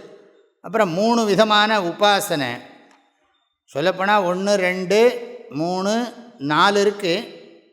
4ல் 2 ஒன்றாக்கி விட்டார் அவர். அதை நான் அப்புறம் சொல்கிறேன் உங்களுக்கு. ரொம்ப அற்புதமான உபாசனைகள் வேதங்களில் நிறைய எண்ணற்ற உபாசனை இருக்குது. இந்த மெடிடேஷன் விதவிதமான தியான முறைகள்லாம் வேதங்களில் காணப்படுறது. ஒரு தினம் நினச்சாலே போதும். அந்த நினைக்கிறதுனால திருஷ்ட பலமும் இருக்குது, நினைக்கிறதுனால அதிருஷ்ட பலமும் இருக்குது. அது நினச்ச வேதத்தில் உபதேசம் பண்ணியிருக்கிற விஷயத்தை நினச்சா ஒன்றும் வேண்டாம். இப்போ தட்சிணாமூர்த்தியை நினச்சா ஒரு ஆனந்தமாக இருக்குது, அது அப்போவே கிடைக்கிற பலன். ஆனால் நினச்சதுனால ஒரு பலன் வரப்போகுது. அது அதிருஷ்ட பலன், அது இன்னும் அதிகமாகும். அதனால் இன்னும் நினைக்கிறதுக்கு காரணமாகும். இதெல்லாம் இந்த கர்ம சூக்ஷ்மம். இது இந்த கர்மாவில் அவ்வளோ சூக்ஷ்மங்கள் இருக்குது. ஒவ்வொரு ஈச் அண்ட் எவ்ரி ஆக்ஷன், ஒரு விதமான ஆக்ஷனும் செயல்களுக்கும் அவ்வளோ அற்புதமான பலன்கள் இருக்குது. ஆனால் அதை புரிஞ்சுன்னு பண்ணணும். அது சரியாக பண்ணலைன்னா அதுக்கும் பலன் வரும். என்ன எப்படி இருந்தாலும் சரி, கர்மாவையும் கர்ம பலத்திலேருந்தும் யாரும் தப்பிக்க முடியாது. ஈஸ்வரனே சரீரத்தில் வந்தாலும் அவரும் கர்ம பலத்துக்கு தான், நம்ம கர்மா பண்ணத்துக்கு அவர் அனுபவிக்கணும். ராமரை பற்றி சொல்கிறாங்க இல்லையா, ராமர் அயோத்தியை விட்டு கிளம்புது, என்னது விதி முன்னே செல்ல ராமன் பின்னே சென்றான்னா. விதி முன்னேக ராமன் பின்னேகினான் அப்படின்னு சொல்லி, அதுக்கு என்ன அர்த்தம்னா, ராமனுக்குமா தலைவிதி அவதாரம் நம்ம சொல்லிட்டு இருக்கோம். ஆனால் கம்பரோ வால்மீகியோ எங்கேயும், கம்பராக சொல்கிறார், வால்மீகி ஒரு இடத்துல கூட பகவான்கிற மாதிரி சொல்கிறது இல்லை. ஆத்மானம் மானுஷம் மன்யே, தசரதாத்மஜன்தான், நான் தசரதனுடைய புத்திரன் தான் அப்படி சொல்கிறார். ஆனால் அதுக்கெல்லாம் நிறைய இன்டர்பிரிட்டேஷன் இந்த ராமாயணத்தில் இப்படியே நிறைய போயின்னு இருக்கும். சீதை புல்லை கிள்ளி போட்டான்னா அதுக்கு 35 அர்த்தம் சொல்லிகிட்டு இருப்பாங்க. அதே மாதிரி இப்போ ராமர் கிளம்புறார், அயோத்தியை விட்டு கிளம்புறாருன்னா விதி முன்னால் போச்சு, ராமர் பின்னால் போச்சுன்னா பகவானுக்கே விதியான்னா இல்லை, தேவர்களுடைய விதி முன்னால் போச்சு. ராவண வதம்ங்கிற விதி இருக்குது, அதுக்காக ராமர் கிளம்பினார்னு ஒரு அர்த்தம் சொல்லுவார். இப்போ ராமருக்கே துக்கமானா, பகவானே சுந்தரியை பிரிந்து அந்தி பகல் அலைந்த சிந்தை கலங்கி ஐயனேன்னா, பகவானே அவரே கஷ்டப்படுறார். சீதையை பார்த்தியா, மரத்தை பார்த்து கேட்குறார், அங்கே பார்த்து இங்கே பார்த்து கேட்குறார். இதை பற்றி ஒரு சைக்காலஜிஸ்ட் ஃபேமஸ் வெஸ்டர்ன்லேருந்து எழுதுகிறார். அதாவது இந்த இந்துக்களுக்கு மனசில் துக்கம் குறைவாக இருக்கிறதுக்கு காரணம் என்னன்னா, இந்த இந்திய நாட்டில் காரணம் என்னென்னா, அவர்கள் தங்களுடைய துக்கத்தை எல்லாம் கடவுளுக்கே ஏற்றி, கடவுளே துக்கப்படுற போது நம்ம துக்கம்லாம் ஒன்றும் இல்லைன்னு சொல்லி சமாளிச்சுக்கிறாங்க. அதனால் அவங்களுக்கு துக்கம் இல்லைன்னா, யாரோ ரைட்டுன்னு ஒருத்தர் சொல்கிறேன், பகவானுக்கு அவரே கஷ்டப்பட்டார், நம்ம கஷ்டம்லாம் எம்மாத்திரம். இந்த ஹோல் நீங்கள் பார்த்தா இந்த மகாபாரதத்தில் 12 வருஷம் வனவாசம். இந்த 12 வருஷம் வனவாசம் எப்படி போச்சு? சும்மாவா? எவ்வளவு கம்ஃபர்டபுளாக இருக்கலாம் வீட்டில். காட்டுக்குள்ளே ஒரு நாளும் எப்படி இருக்கணும், வாழ்க்கை எப்படி இருக்கும், கற்பனையே பண்ண முடியாது. ராமருக்கே மனசில் கஷ்டமாக இருக்குது. ஃபஸ்ட்டு டே அவரோட துக்கம் தாங்க முடியல வனவாசத்தில். நம்ம பாட்டுக்கு சும்மா 14 வருஷம் வனவாசம் பண்ணார் அப்படி சும்மா சொல்லிடுறோம். நம்ம வனத்துக்குள்ளே நுழைஞ்சு ஃபஸ்ட்டு டே எக்ஸ்பீரியன்ஸ் பண்ணால் தானே தெரியும். ரொம்ப புலம்புறார். லக்ஷ்மணன் தான் சமாதானம் பண்ணுறான். அங்கெல்லாம் பேசிட்டு வந்தாச்சு. ஃபஸ்ட்டு டே ஸ்பெண்ட் பண்ணுறதுக்குள்ளே படாபாடு பட வேண்டியிருக்கு. முதல் நாள் காட்டுக்குள்ளே வந்த உடனே அவர் புலம்பி தீர்க்கிறார் ராமர். நம்ம நினச்சிட்டு இருக்கோம் சித்திரத்தில் அன்றில் இருந்த செந்தாமரை ஒத்ததம்மா எல்லாம் சொல்லின்னு இருக்கோம். நீங்கள் ராமாயணம் படித்து பார்த்தா தான் தெரியும். நான் நினச்சா கைகே ஒரு வழி பண்ணியிருப்பேங்கிறார். கைகே ஒரு வழி பண்ணியிருப்பேன், அயோத்தியவே நான் ஒரு இது பண்ணியிருப்பேன் அப்படின்லாம் பேசுகிறார். அண்ணா நீங்கள் சமாதானமாக இருங்கோ அப்படின்னு சொல்லி. அதான் எப்படின்னா, ஒருத்தர் கத்தினா இன்னொருத்தர் அடங்கிடணும். 2 பேரும் சேர்ந்து கத்த ஆரம்பித்தா அது என்ன ஹஸ்பண்ட் ஒய்ஃபா அப்படி பண்ணுறது? என்ன பண்ணுறது? யாராவது ஒருத்தர் சத்தம் போட்டால் ஒருத்தர் அடங்கி போகணும். இந்த வனவாசத்தில் இந்த மகாபாரதத்தில் அதில் தான் நிறைய உபகதைகள். நானா ஆக்கியானக கேசரம் ஹரிகதா சம்போதனா போதித்தம். மகாபாரதத்தை சொல்கிறோம் இல்லையா, நானா ஆக்கியானக கேசரம். பலவிதமான கதைகள், உபகதைகள்லாம் நிறைய இருக்குது. ஒரு நாள் திரௌபதி கதை சொல்கிறா, ஒரு நாளைக்கு பீமன் சொல்கிறான், ஒரு நாளைக்கு நகுலன் சொல்கிறான்.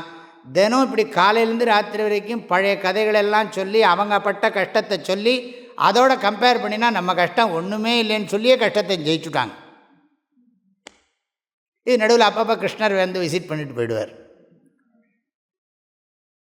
இப்படி துக்கம் வந்தால் அந்த துக்கத்தை எப்படி ஓவர் கம் பண்ணுறது அப்படிங்கிறத ரொம்ப அழகாக சொல்லி கொடுக்கறது நம்ம சாஸ்திரங்கள்லாம்.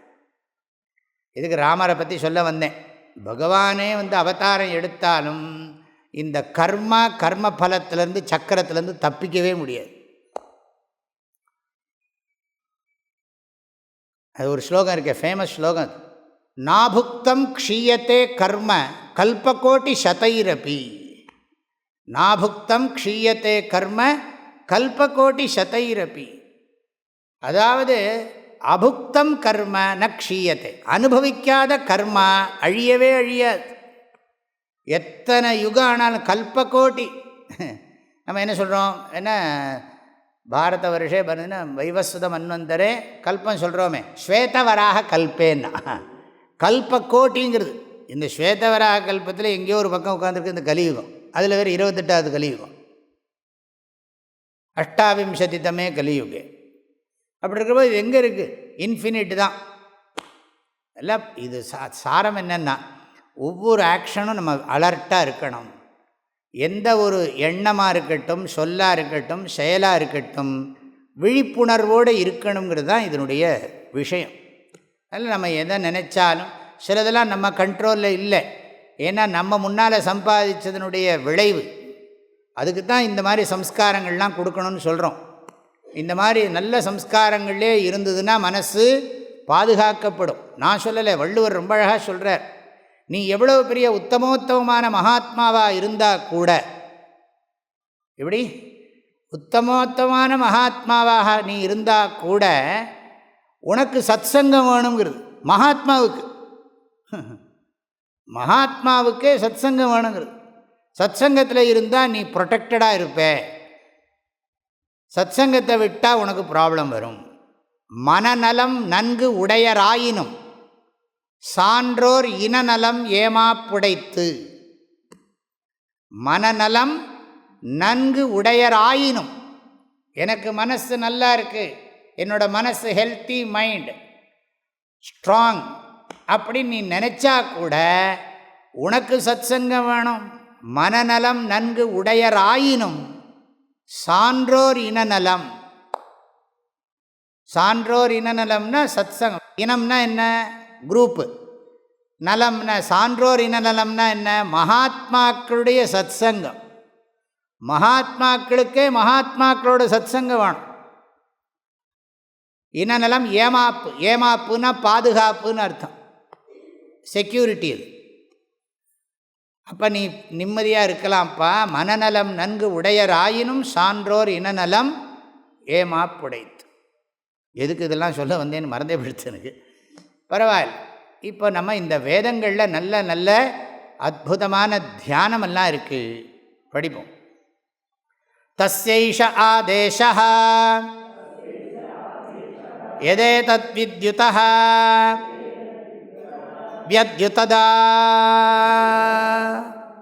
இதீன்யமீமிஷதா இத்யதிதைவதம். தஸ்யைஷ ஆதேஷः யதேதத் வித்யுதः வ்யத்யுததா இதீன்யமீமிஷதா இத்யதிதைவதம். இது ஒரு தியானம். எதுக்கு அப்படின்னா, முதல் கண்டத்தில் சொன்ன விஷயங்களை புரிஞ்சுக்கிறதுக்கு. காதுக்கு காது, கண்ணுக்கு கண்ணு, மனசுக்கு எட்டாது, வாக்குக்கு எட்டாது. அப்புறம் தெரிஞ்சதை காட்டிலும் வேறானது, தெரியாததை காட்டிலும் வேறானது. பிரதிபோத விதித்தம் மதம். இந்த மந்திரார்த்தங்கள்லாம் சரியாக புரியலைன்னா, இந்த மந்திரங்களுடைய அந்த விஷயங்கள்லாம் உனக்கு ப்ராப்பராக கம்யூனிகேட் ஆகலைன்னா, புரிஞ்சு போயிடுத்துனா இது தேவையில்லை. புரியலைன்னா உபதேசம் பண்ணுறதுக்கு மந்த அதிகாரிக்காக சொல்லிக் கொடுக்குறது. தஸ்ய ஏஷ ஆதேஷா. தஸ்யன தஸ்ய பிரம்மணா, இதுவரைக்கும் உபதேசிக்கப்பட்ட பிரம்ம தத்துவம். நீங்கள் புரிஞ்சுக்கணும். நிர்குண பிரம்ம தத்துவம், சகுண பிரம்ம தத்துவம். நான் சாஸ்திரங்கிறது இடையில சொன்னேன். பகவான் கையில் கருவியாக இருக்கிறதுன்னு சொன்னது இடையில சொன்னது. சகுண பிரம்ம தத்துவம் என்னது? ஜெகத் காரண தத்துவம். நிர்குண பிரம்ம தத்துவம் ஜெகத் காரணமெல்லாம் கிடையாது. நிர்குண பிரம்மனில் ஜெகத்தே கிடையாது, ஜெகத் கல்பிதம். சகுண பிரம்மனிடத்தில் தான் ஜெகத்தில் அவர் வியாபித்து ஜெகத்துக்கு ப்ளஸ் பண்ணிட்டு இருக்கார். நமக்கு ஃப்ரீ வில்லும் கொடுத்துருக்கார், சாஸ்திரத்தையும் கொடுத்துருக்கார். ஏஷா ஆதேஷா, அந்த பிரம்மத்தை புரிஞ்சுக்கிறதுக்கு சில எக்ஸாம்பிள். எந்த பிரம்மன்னா, இப்போ இந்திரன் பார்த்தானே, இந்திரனும் அக்னியும் வாயும் ஒரு க்ஷண நேரத்தில் வந்துட்டு போயிடுத்தது. அந்த யக்ஷரூபமான பிரம்மன் ஒரு க்ஷண நேரத்தில் வந்துட்டு போயிடுது. அது மாதிரி தான் கிளாஸ்லேயும் சில பேருக்கு க்ஷண நேரத்தில் புரியும், அப்புறம் மறந்து போயிடும். நீங்கள் சொல்கிறப்போ புரிஞ்சுது சுவாமி, என்னவோ புரிகிற மாதிரி இருந்தது, அதுக்கப்புறம் நீங்கள் என்னவோ சொன்னீடா, அப்புறம் மறந்து போயிடுச்சு. சொல்கிறோம் இல்லையா, ஒரு க்ஷணம் புரிகிற மாதிரி இருந்தது. தஸ்ய ஏஷா ஆதேஷா, அந்த பிரம்ம தத்துவத்தை புரிந்து கொள்வதற்கு இந்த உபதேசம். ஏன்னா நம்ம மைண்டில் இந்த லௌகிக விருத்தி பிரபலமாக இருக்குது. அதனால் இந்த சாஸ்திரோபதேசத்தினால் ஏற்படக்கூடிய விருத்தியே ஏற்பட மாட்டேங்கிறது. முதல்ல கம்யூனிகேஷனே ப்ராப்ளம். அப்படியே ஏற்பட்டாலும் அது சரியாக ஏற்பட மாட்டேங்கிறது. அப்படி ஏற்பட்டாலும் கண்டினியூஸாக இல்லை, ப்ரையாரிட்டி மாறி போய்டுறது. பரவாயில்லை, இதெல்லாம் தெரிஞ்சு காட்டி என்ன பரவாயில்ல அப்படின்னு கூட போயிடும். ஏன்னா நம்ம அதுக்கு தான் ஆச்சாரியர் சொல்கிறார், எஃபர்ட் போடணுங்கிறார். முயற்சியை விடாதே. வாழ்க்கையில் இதுக்குத்தான் நீ முயற்சி பண்ணணும், இந்த உண்மையை தெரிஞ்சுக்கிறதுக்கு தான் நீ முயற்சி பண்ணணும். மற்றதுக்கெல்லாம் முயற்சி பண்ணுறதெல்லாம் வீண். ஆக இதுக்குத்தான் நீ பிரயத்தனம் பண்ணணும். இந்த ஞானத்தில் நிலச்சி நிற்கிறது தான் உன்னோட லட்சியமாக இருக்கணுமே தவிர வேறு எதுலேயும் உனக்கு லட்சியம் இருக்கக்கூடாது. ஏன்னா சரீரம் போயிட போகிறதுப்பா, அது ஞாபகம் வச்சுக்கோ. நீ என்ன தான் மனசில் யோசிச்சுன்னா உன் உடம்பே உனக்கு பெர்மனெண்ட்டு கிடையாதுங்கிற போது மற்றதெல்லாம் நீ என்னத்தை யோசித்து என்ன பிரயோஜனம்? இந்த உடம்பு எதுக்காக கொடுக்கப்பட்டதோ அதை நீ அடையலேன்னு சொன்னால் உடம்பை வேஸ்ட் பண்ணிட்டியே. தர யாவன்ன பித்தியத்தே மகதா புண்ணிய பண்ணியேன கிரீத்தேயம் காயனவுஸ்துவயா. நீ எவ்வளோ புண்ணியம் பண்ணியோ இந்த மனுஷ உடம்பை கிடச்சிருக்கு உனக்கு. இப்போ இன்றைக்கி வரைக்கும் நல்லா இருக்குது, ஆஸ்பத்திரி இல்லாமல் இங்கே இருக்குது. என்றைக்கு இது ஆஸ்பத்திரிக்கு போகும் தெரியாது. எத்தனையோ தூரம் போயிட்டு வந்த பிறகும் ஆஸ்பத்திரிக்கு திரும்பவும் போவோமா இல்லையாங்கிறது நமக்கு தெரியாது. ஆனால் அது மறந்து போய்டுறது. திரும்பவும் ஃப்ரெஷ்ஷாக வாழ்க்கையை ஆரம்பிச்சுடுறோம். அப்படி தான் இதை வேதாந்தமாக படிக்க போனோமான்னா இல்லை. இப்போ இன்றைக்கி என்ன நடந்து இங்கே ஆசிரமத்துக்கு வந்திருந்து என்ன நடக்கிறது லோகத்துலனே தெரியலையேன்னா, தெரியாமல் போட்டுமே என்ன உள்ளே எல்லாம் தெரியாமையாக இருக்க போகிறது. கையில் ஒன்று வச்சுட்டு இருக்கோமே சம்சாரத்தை, தெரியாமல் எப்படி போகும் அது? முந்தியாவது அதெல்லாம் வச்சுருந்தேன் ஆசிரமத்தில். No newspaper, no TV, no ரேடியோலாம் வச்சுருந்தேன். இப்போ அவன் கையிலே வச்சுட்டுருக்கிற போது, 1 2 வச்சுருக்கிற போது என்னத்தை சொல்கிறது? எங்கே இதெல்லாம் கண்ட்ரோல் பண்ணுறது? பேக்குள்ளெல்லாம் வரும்போது வாசல்லே வச்சு செக்காக பண்ண முடியும். அப்படின்னா ஒன்று நான் தான் இருப்பேன் அத்வைதம், வேறு யாரும் இருக்க மாட்டேன். யாரும் இங்கே ஆசிரமத்துக்குள்ளே இந்த கேம்புக்கு வர்றவா செல்ஃபோனே கொண்டுறப்படாது. எல்லா செல்ஃபோனும் அங்கேயே டெபாசிட் பண்ணிவிடுங்கன்னு சொன்னால் அவ்வளோதான், முடிஞ்சுது. எங்களுக்கு மோட்சமே வேண்டாம், எங்களுக்கு வேதாந்தமும் வேண்டாம், மோட்சமும் வேண்டாம் சுவாமி, போர். அதெல்லாம் எங்களால் விட்டுவிட்டு இருக்கவே முடியாது, நினச்சே பார்க்க முடியலையே. செல்ஃபோன் இல்லாத ஒரு வாழ்க்கையை கற்பனையே பண்ண முடியலையே.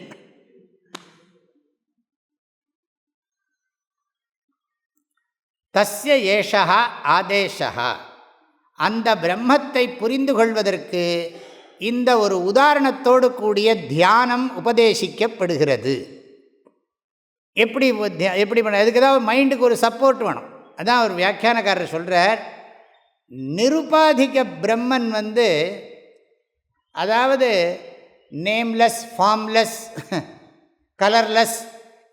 இதை வந்து ஒருத்தனால் மனசு வந்து அதை புரிஞ்சிக்கவே வாங்கிக்கவே முடியாது.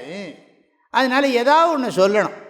தட்சிணாமூர்த்தியை தியானம் பண்ணு, தட்சிணாமூர்த்தியோட வலது கையில் இருக்கக்கூடிய உடுக்கையை கொஞ்சம் நேரம் நினச்சின்று, அப்புறம் இடது கையில் இருக்கிற அக்னியை நினச்சிண்டே இரு, உடுக்கை இந்த தத்துவம், ஆகாஷ் இந்த தத்துவம், ஜடையவே நினச்சின்று, ஜடையில் இருக்கிற கங்கையவே பார்த்துன்று, ஏதோ சொல்லிகிட்டே இருக்கலாம்.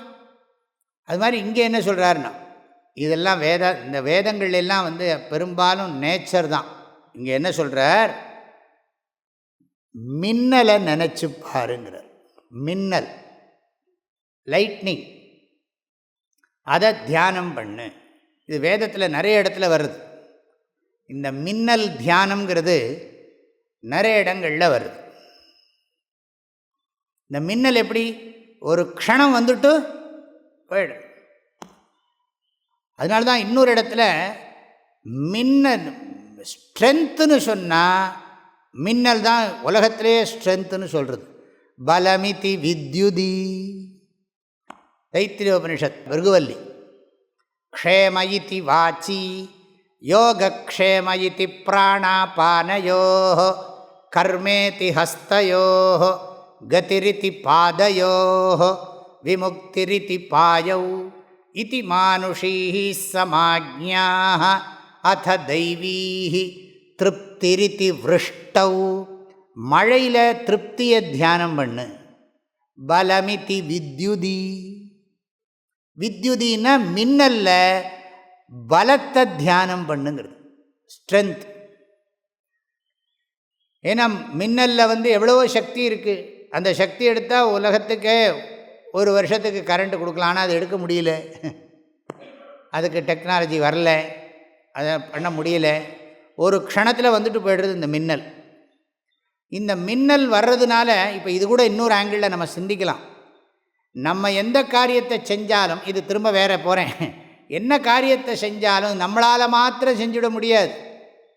நமக்கு நேச்சரில் எவ்வளவோ சப்போர்ட் இருக்குது. சூரியன் இல்லைன்னா நம்மளால் லீவ் பண்ண முடியுமா? சந்திரன் இல்லைன்னா லீவ் பண்ண முடியுமா? சூரிய வெளிச்சம் நம்ம வாழ்க்கைக்கு எவ்வளவு தேவை, சந்திரனுடைய வெளிச்சம் எவ்வளவு தேவை. நான் பண்ணிட்டேங்கிறியே, அவங்களுடைய கான்ட்ரிபியூஷன்லாம் இருக்குது. அப்பா அம்மா உனக்கு எவ்வளோ பண்ணியிருக்காங்க, இந்த சொசைட்டி உன்னுடைய க்ரோத்துக்கு எவ்வளோ ஹெல்ப் பண்ணியிருக்கு. அப்போ நான் பண்ணிட்டேன் உனக்கு கர்வம் வந்திருக்குன்னா இப்படியும் கூட அர்த்தம் சொல்லலாம். இது புதுசாக ஒன்று சொல்கிறேன். ஆக இந்த சொசைட்டி, ஃபேமிலி, உன்னை சுற்றி இருக்கிற ஃப்ரெண்ட்ஸு எல்லாரும் உன்னை என்கரேஜ் பண்ணித்தான் நீ இதை அடைஞ்ச. உனக்கிட்ட இருக்குது சக்தி, ஆனால் அதுக்கு இவ்வளோ சப்போர்ட் வேண்டி இருக்கு. இல்லாட்டி உங்ககிட்ட இருக்கிறது வெளியில் வராது. அப்போ நீ உன்னுடைய எஃபர்ட் மாத்திரம் நினைக்காதே, நிறைய பேருடைய பிளெஸ்ஸிங்ஸ் உனக்கு இருக்குது. அந்த ஆங்கிளையும் சொல்ல முடியும். எதுக்கு சொல்கிறேன், இந்த மின்னல் வந்தால் இந்த பூமியில் அந்த சமயத்தில் ஒரு பயிர் முளைக்கும். அதுக்கு பேர் மின்னல் பயிருன்னே பேர். ஏன்னா இப்போ நம்ம குழந்தைகளுக்கெல்லாம் பசுமாடு இப்போ காமிக்கணும்னா இனிமேல் வந்து இதுக்கு தான் கூட்டின்னு போகணும். சென்னையில் ப்ராப்ளம் இல்லை, அமெரிக்காவில் தான் கஷ்டம். அதுக்குன்னு ஒரு இடத்துல கூட்டின்னு போய் காமிக்கணும். ஒன்றும் தெரியாது உங்களுக்கு. இல்லை இந்த காய்கறி இப்போ அதுக்கு ஒரு ட்ரைனிங் கொடுக்குறாங்க தெரியுமா உங்களுக்கு? அதாவது வெண்டைக்காய் எப்படி முளைக்கும், தக்காளி எப்படி காய்க்கிறது, உருளைக்கிழங்கு ஏன்னா குழந்தைகளுக்கு தெரியாது உருளைக்கிழங்கு பூமிக்குள்ளேருந்து வருதா மேலேருந்து வருதா. அதுக்கெல்லாம் தனியாக கோச்சிங்கெல்லாம் ஸ்கூல்லாம் கிளாஸ் எடுக்கிறாங்க. அப்போ வந்து செடியில் வந்து என்ன மாதிரி செடியெல்லாம் நம்ம வாழ்க்கைக்கு சம்மந்தப்பட்டதாக இருக்குது, எதெல்லாம் விஷச்செடி, இதெல்லாம் விஷமான காய்கள், இதெல்லாம் சொல்லிக் கொடுக்குறதே பெரிய பாடம். இந்த மின்னல் பயிருன்னு ஒன்று இருக்குது. அந்த மின்னல் அடித்தா தான் அந்த பயிர் வரும், இல்லாட்டி வராது. அது கொஞ்ச நாளைக்கு இருக்கும், அந்த பயிர் கெட்டு போய்டும். விவசாயம் தெரிஞ்சவங்களுக்கு தெரியும். ஏன்னா ஒரு காலத்தில் நம்ம லைஃபெல்லாம் வந்து அக்ரிகல்ச்சரோடு சேர்ந்து இருந்தது. நமக்கு எல்லாம் தெரியும். மண்ணை பார்த்தாலே தெரியும். மண்ணை தெய்வமாக நிறைய பூஜை பண்ணியிருக்கோம். எல்லாம் ஃப்ளாட்டாக அங்கங்கே கட்டணும், இப்படி பிரிச்சு பிரிச்சாக இருக்குது சிட்டிக்குள்ளே. வித்யுத் தியானம். வித்யுத் தியானம்னா என்ன? கண்ணை மூடிண்டு இது பண்ணுறது. வித்யுத்வதமேவாஹம் மிருத்யுமைஹி சமிதி நத்வகாமகம் ஹந்தி. சூரிய நமஸ்காரம். இந்த மின்னல்னால் இறந்து போகிறத பற்றிலாம் சொல்கிறது. மின்னல் தாக்கி செத்து போகிறது இருக்கே, அதை பற்றி சூரிய நமஸ்கார மந்திரங்களில் விளக்கங்கள்லாம் இருக்குது. இருக்கட்டும், இந்த இடத்துல என்ன, வித்யுதா வியத்யுததா, அது இழுக்கிறது. அது புலுத்தம்னு பேர். கொஞ்சம் என்ன, இது அப்படியே நினச்சிட்டே இருக்கு கொஞ்சம் நேரம்.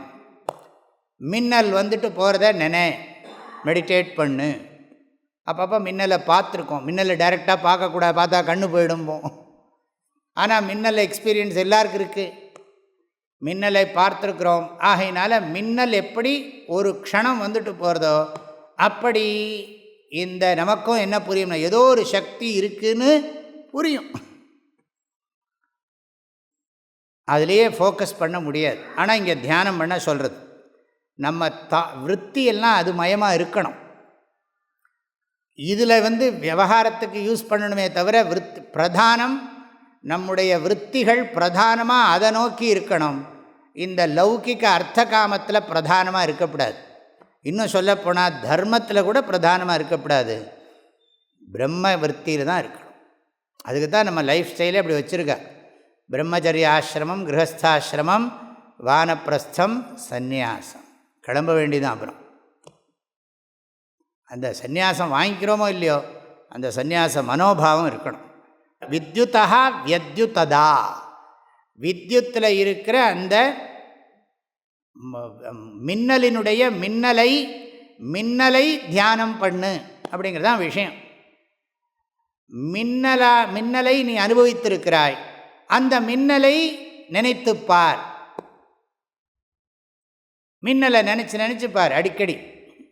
அதோட இன்னொன்று சொல்லி கொடுக்குறது உபநிஷத்து. அதே மாதிரி கண்ணை மூடி கண்ணை திறக்கிறது, பிளிங்கிங். அதாவது இந்த கண்ணை மூடி கண்ணை திறக்கிறது, கண்ணை மூடி கண்ணை திறந்தால் உலகம் தெரியாது. அந்த அந்த மின்னல் வரும்போது, ராத்திரி வேளையில் மின்னல் வந்ததுன்னா அமாவாசை அன்னைக்கு அவ்வளோ பிரைட்டாக இருக்குது, ஒரு க்ஷணம் பிரைட்டாக இருக்குது, போயிடுறது. அதே மாதிரி கண்ணை திறந்தால் உலகம் விளங்கிறது, கண்ணை மூடினா உலகம் விளங்கலை. அது மாதிரி பிரம்ம சத்வே ஜகத் சத்வம், பிரம்ம அபாவே ஜெகத் அபாவ. ஆனால் இங்கே அபாவம் இல்லை. ஆக பிரம்மனால தான் இந்த பிரபஞ்சத்துக்கு இருப்பு இருக்கிறது. ஆகவே கண்களை மூடி திறப்பதை நினைத்து பார்க்கணும். கண்ணை மூடி திறந்துட்டு இருக்கக்கூடாது. கொஞ்சம் கண்ணை கண்ணை மூடு, கண்ணை மாஸ் மெடிடேஷன் கிளாஸ். எல்லாரும் கண்ணை திறங்கோ, திறந்தாச்சு. கண்ணை மூடுங்கோ, கண்ணை மூடியாச்சு. கண்ணை திறங்கோ, கண்ணை மூடுங்க. கண்ணை திறங்கோ, கண்ணை மூடுங்கோ. அப்படி நான் சொல்லிகிட்டே இருந்தேன்னு வச்சுங்களேன். இது நன்னா இருக்கே. இது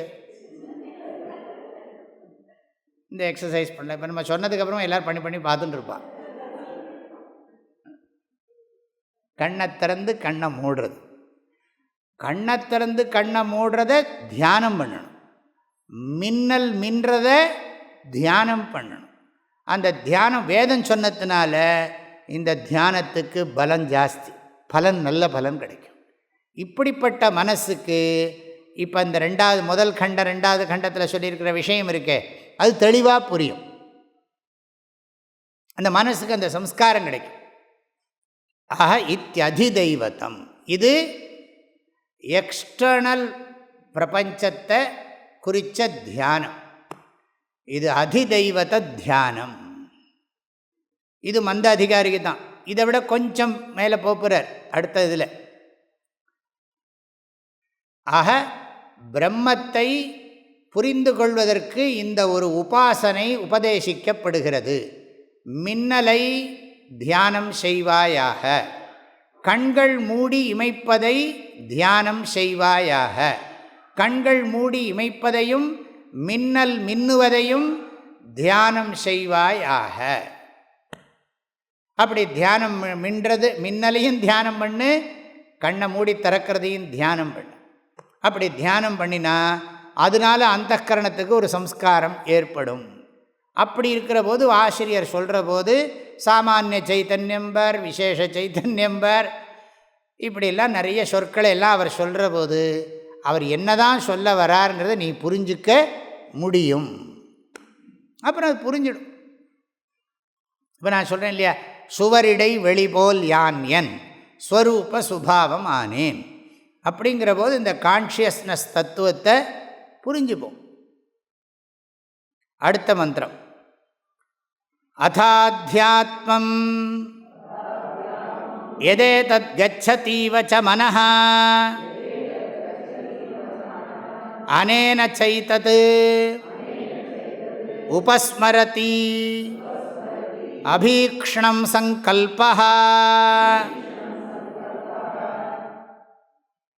அதாத்யாத்மம் யதேதத் கச்சதீவ ச மனஹ அனேன சைததுபஸ்மரதி அபீக்ஷ்ணம் சங்கல்பஹ. அதாத்யாத்மம். தென் முதல்ல என்ன தியானம் சொல்லி கொடுக்குறார்? மின்னலையும் கண்ணை மூடி திறக்கிறதையும் தியானம் பண்ணுன்னு சொல்லியாச்சு. ஏன்னா நமக்கு கண்ணை மூடி திறக்கிற சம்ஸ்காரம் இருக்குது, அதை நினச்சி பார்க்க முடியும். மின்னலை பார்த்துருக்கோம், அதையும் நம்மளால் நினச்சிக்க முடியும். அதில் ஒரு மந்திரமெல்லாம் சொல்லலை. சில பேர் திடீர்னு வந்து கேட்பா, இந்த மின்னல் மின்ற போது எதாவது மந்திரம் சொல்லணுமா சுவாமி? கண்ணை மூடி திறக்கிறத ஏதாவது மந்திரம் சொல்லணுமா? ஒரு மந்திரம் இல்லை, அதில் ஒரு மந்திரமும் போடவும் இல்லை. ஆகையினால என்னென்னா ஜஸ்ட் திங், அவ்வளோதான். எத்தனை தடவை நினைக்கணும்? இது அடுத்த கேள்வி. இப்படிலாம் கேள்வி கேட்பாங்கிற அதுக்கு எனக்கு எத்தனை தடவை நினைக்கணும்? அதுக்கு எதாவது கணக்கு வச்சுக்கணுமா? 5 தடவை மின்னல், 5 தடவை கண்ணை மூடி திறக்கணும். கொஞ்ச நேரம் நினைப்பா போர். இது எத்தனை எல்லாம் கவுண்டிங் எல்லாம் சொல்லலை இதில். இப்போ நாமளாக வச்சுக்கலாமா? வச்சுக்கோ. கடைசியில் இதே பண்ணிகிட்டு இருப்பான். நம்ம எதுக்காக இது சாதனம்ப்பா, இது சாத்தியம் இல்லை. அப்புறம் கடைசியில் அது சில இப்படி இப்படி இப்படி பண்ணி பண்ணி பார்த்துட்டே இருந்தான்னு வச்சுக்கோ. அப்புறம் கடைசியில் அது ஒரு டிசீஸாக மாறிடும். எல்லாம் பண்ணக்கூடாது. இந்த தியானம் ரொம்ப அற்புதமானது. எண்ணத்தையே தியானம் பண்ண சொல்கிறார். Thought meditation. Thought meditation. இங்கே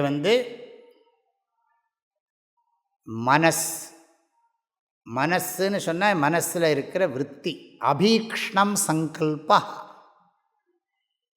எவ்வரி தாட், மைண்டில் போகிற தாட்டையே தியானம் பண்ணு. இது எப்படி அப்படின்னா புரிய வைக்கிறேன் பாருங்க. இப்போது இந்த புஸ்தகம் இருக்குது, இது வெளியில் ஏதோ ஒரு பேப்பர். வெளிச்சத்தினால இந்த பேப்பர் விளங்குறதா, பேப்பரால் வெளிச்சம் விளங்குறதா? என்னாச்சுன்னு கேட்காதீங்க எனக்கு. பேப்பர் இருக்கிறதுனால வெளிச்சம் தெரியறதா, வெளிச்சம் இருக்கிறதுனால பேப்பர் தெரியறதான்னா எப்படி இருக்குது பாருங்க. நியாயம் தானே? எனக்கு புரியுறதோ? ரெண்டுமே புரியலையா? இப்போ பேப்பர் இருக்கிறதுனால வெளிச்சம் தெரியறதா, வெளிச்சம் தெரியறதுனால பேப்பர் விளங்குறதா? இப்போ அது மாதிரி உணர்வு இருப்பதால் எண்ணங்கள் விளங்குகின்றனவா, எண்ணங்கள் விளங்குவதால் உணர்வு விளங்குகிறதா? இதுதான் கேள்வி. எப்படி இருக்கு பாருங்க தியானம். அப்போது இந்த பேப்பர் இருக்குது. இப்போ வெளிச்சம் என்ன பண்ணுறது? பேப்பரை இல்லியூமின் பண்ணுறது. ஆனால் வெளிச்சம் இருக்குதுன்னு தெரிஞ்சுக்கிறதுக்கே பேப்பர் வேணும். இப்போ இன்பிட்வீன் வெளிச்சம் இருக்குது, அதான் வெளிச்சத்தை தெரிஞ்சுக்கிறதுக்கு மீடியம் பேப்பர். பேப்பரை இந்த பேப்பர் இது இந்த நோட்டீஸ் அதுக்காக சொல்கிறேன். இது எது வேணாலும் எடுத்துங்க, கிளிப் எடுத்துட்டாலும் சரி, இந்த மைக்கை எடுத்துட்டாலும் சரி. ஆக வெளிச்சம் இதை விளக்குகிறது. இது இருப்பதால் தான் வெளிச்சம் தெரிகிறது. புரியுறதா? தெரியல. ஏன்னா நம்ம என்ன நினச்சிட்டு இருக்கோம், வெளிச்சம் கண்ணுக்கு தெரியறதுன்னு. வெளிச்சம் கண்ணுக்கு தெரியறது இல்லை. இதுதான் சாஸ்திரத்தில் ரொம்ப முக்கியம். ஸ்பேஸ் அண்ட் லைட் அது கண்ணுக்கு விஷயம் இல்லை. Space and light. ஆனால் நான் இங்கே ஸ்பேஸை எடுத்துக்கலை. அதுக்கு பேர் சாஸ்திரத்தில் சாட்சி பிரத்யக்ஷம். அது சென்ஸுக்கு ஆப்ஜெக்ட் இல்லது. உள்ளுக்குள்ளே இருக்கிற மனசில் இருக்கிற இப்போ மைண்டு எதனால் விளங்குறது? கண்ணாலேயே பார்க்குறோம் மனசை. கண்ணு காது மூக்கு நாக்கா விளக்குறது மனசை. மனசு இருக்குங்கிறது எப்படி தெரியும்? எனக்கு தெரியும்னா, டைரெக்டாக தெரியும்னா. Without sense organs I know my mind, இல்லையா? சென்ஸ் ஆர்கன்ஸ் இல்லாட்டாலும் எனக்கு மனசு தெரியறது. மனசை எந்த கருவியை கொண்டு மனசை நான் அறியறேன்? மனம் என்னால் எதனால் அறியப்படுகிறதுன்னா, மனம் என்னால் நேரடியாக அறியப்படுகிறது, அவ்வளோதான். அதுக்கு பேர் சாட்சி பிரத்யக்ஷம், இந்திரிய பிரத்யக்ஷம் இல்லை. மைண்டை தெரிஞ்சுக்கிறதுக்கு சென்ஸை யூஸ் பண்ண முடியாது. மைண்டு தான் சென்ஸை யூஸ் பண்ணிட்டு இருக்கே தவிர, அந்த மனசு தான் இந்திரியங்களை உபயோகப்படுத்துகிறதே தவிர இந்திரியங்கள் மனசை உபயோகப்படுத்தலை. அப்போ மனசை எப்படி தெரிஞ்சுக்கிறேன்? மனசை நான் நேரடியாக தெரிஞ்சுக்கிறேன். அது மாதிரி இந்த இப்போ அங்கே இருக்கிற செவுறு தெரியறது. அப்போ செவுத்துக்கும் எனக்கும் நடுப்புற ஸ்பேஸ் இருக்குது, லைட் இருக்குது. ஆனால் அந்த லைட்டை ஆப்ஜெக்டிஃபை பண்ண முடியாது. இப்படின்னு இப்போ நான் இங்கே காமிச்சேன்னா தெரியும், இல்லாட்டி இங்கே எடுத்தால் இங்கே இருக்கிற லைட்டு நமக்கு தெரியாது. இப்போ இங்கே காமிச்சா தெரியறது. இப்போ இதுலேருந்து என்ன தெரியறதுன்னா, லைட் இந்த இடத்துல இருக்குதுன்னு தெரியறதுக்கே இதுதான் காரணம். இது எடுத்தாலும் லைட்டு இங்கே இருக்குதுன்னு நீங்கள் வேணால் மனசுக்குள்ளே சொல்லலாம், ஆனால் இங்கே இருக்குங்கிறத அனுபவிக்க முடியாது, எக்ஸ்பீரியன்ஸ் பண்ண முடியாது. எக்ஸ்பீரியன்ஸ் பண்ணணும்னா என்னது? இந்த பேப்பர் வேணும், ஏதோ ஒன்று ஆதார், மீடியம் வேணும். Without medium you can't experience light, இல்லையா? மீடியம் இல்லாமல் நம்மால் வெளிச்சத்தை அனுபவிக்க முடியாது. வெளிச்சம் இல்லாமல் மீடியத்தையும் பார்க்க முடியாது.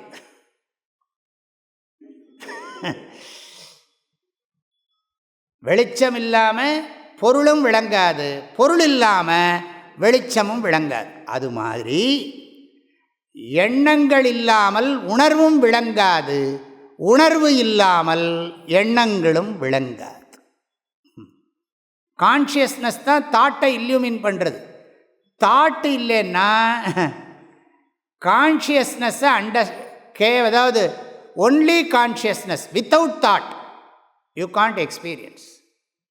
அதுதான் எண்ணமில்லாத உணர்வை நாம் அனுபவிக்க முடியாது. எண்ணமில்லாமல் உணர்வை நாம் அனுபவிக்க முடியாது. உணர்வை அனுபவிக்கணும்னு அவசியம் இருக்கான்னா அது வேறு விஷயம். உணர்வை அனுபவிக்க வேண்டியது இல்லை, அதுதானே பாடம். ஏன்னா உணர்வாகவே நான் இருக்கிறேன். நான் உணர்வாக இருக்கிறேனா எண்ணமாக இருக்கிறேனா? எண்ணத்தை உணர்கின்ற உணர்வாக நான் இருக்கிறேன். ஆக எங்கிட்ட 3 அம்சம் இருக்குது: உணர்வு, உணர்பவன், உணரப்படுவது.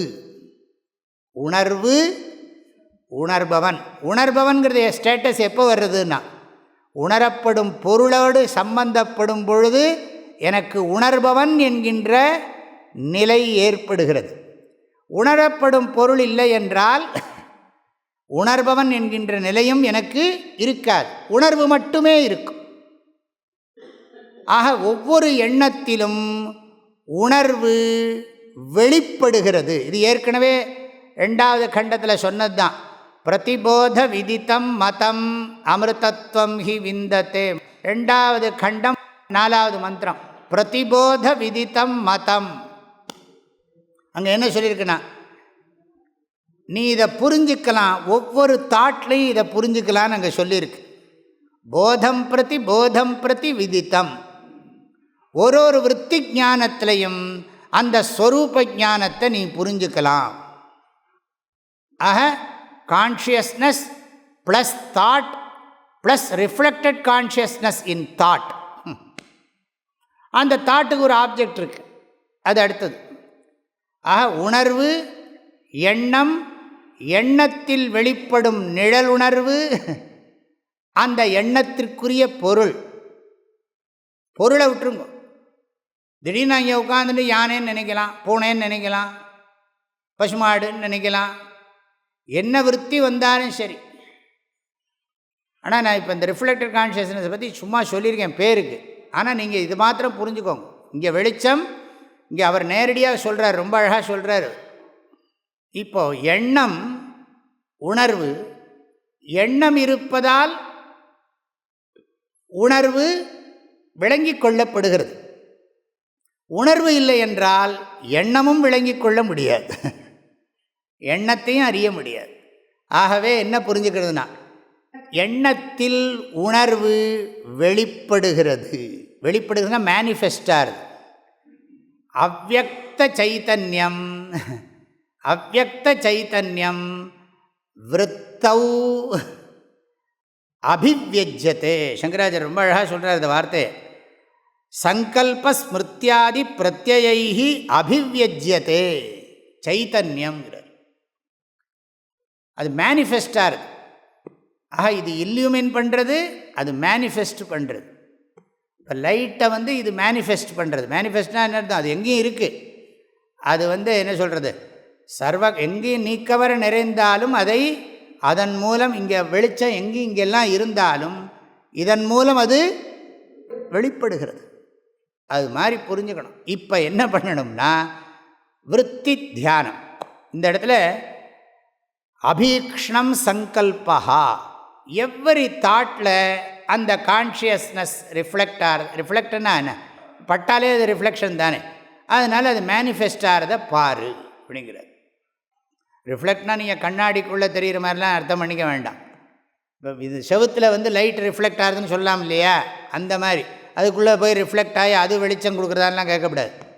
செவுத்தில் எப்படி லைட்டு ரிஃப்ளெக்ட் ஆகிறதோ அது மாதிரி ஒவ்வொரு தாட்லையும் வெளிச்சம் ரிஃப்ளெக்ட் ஆகுதுன்னு சொல்லலாம். அந்த செவரு வெளிச்சத்தை மேனிஃபெஸ்ட் பண்ணுறதுன்னு சொல்லலாம்.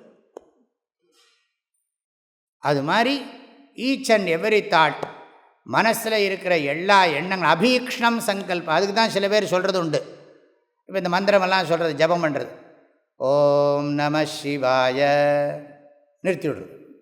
எல்லோரும் கொஞ்சம் நேரம் இருக்கணும், தூங்கி எழுந்துடலாம் அதுக்குள்ளே. ஓம் நம சிவாய அவங்க சொல்லுவாங்க. அந்த இன்பிட்வீன் ப்ளீஸ் ஃபோக்கஸ் அப்படிமா. இது ஓம் நம சிவாயா, நெக்ஸ்ட்டு நம சிவாய், இன்பிட்வீன் நம சிவாயா, அந்த கேப்பில் இருக்க சைலன்ஸை வாட்ச் பண்ணும்போது அப்படிமா. இப்போ நம சிவாயா என்ன பண்ணுறதுன்னா, நம சிவாயை விட்டுரும். அதனால் என்ன பண்ணுவான்னா, அது ஏதோ ஒரு ஸ்பெசிஃபிக் எக்ஸ்பீரியன்ஸ் மாதிரி நினச்சின்னு விடுவான். அப்படி கிடையாது. நம சிவாயிலையும் அந்த தத்துவம் இருக்குது. அதாவது சவுண்டுலேயும் கான்ஷியஸ்னஸ் வியாபிச்சிருக்கு, சைலன்ஸ்லேயும் கான்ஷியஸ்னஸ் வியாபிச்சிருக்கு. இப்போ சவுண்டு இருக்கிற போது கான்ஷியஸ்னஸ் இல்லைன்னு சொல்லக்கூடாது. சவுண்டு, ஏன்னா சவுண்டை நாம் ஃபோக்கஸ் பண்ணுறோம். ஆனால் வித்தவுட் கான்ஷியஸ்னஸ் சவுண்டை ஃபோக்கஸ் பண்ண முடியாது. இப்போ என்னென்னா வித்தவுட் சவுண்ட் கொஞ்சம் நேரம் சைலண்ட், இப்படிலாம் மெடிடேஷன். இப்போ நான் அதெல்லாம் கொஞ்சம் நான் பண்ணுறதில்ல, அதெல்லாம் போட்டு குழப்பறதில்ல. இருக்கிற குழப்பமே போகாதா? அதெல்லாம் அப்படிலாம் சொன்னோன்னு வச்சுக்கோங்களேன், எல்லோரும் ஆஹா இங்கேருந்து போகிற போதே சமாதியோட வாத்துக்கு போயிடும். போகிறதே எல்லோரும் ஒரு மாதிரி, என்ன இப்படி ஆகிட்டேன்.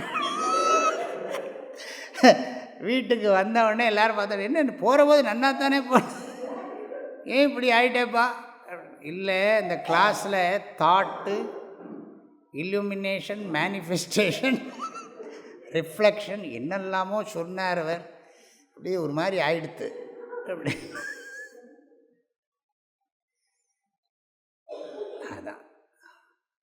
ஆக சைத்தன்யம் விருத்திம் பிரகாசயதி, விருத்தி சைத்தன்யம் அபிவ்யஜ்யதி, அபிவ்யஜ்யதே. அது புரிஞ்சுக்கணும். இப்போ இது ஒரு தியானம். இதை பண்ணினதுக்கப்புறம் என்னென்னா விஷயம் புரிஞ்சு போயிடும். அதுக்கப்புறம்லாம் மெடிடேட் பண்ண அவசியம் இல்லை. ஏன்னா மெடிடேட்டரே ரிமூவ் பண்ண போகிறோம்.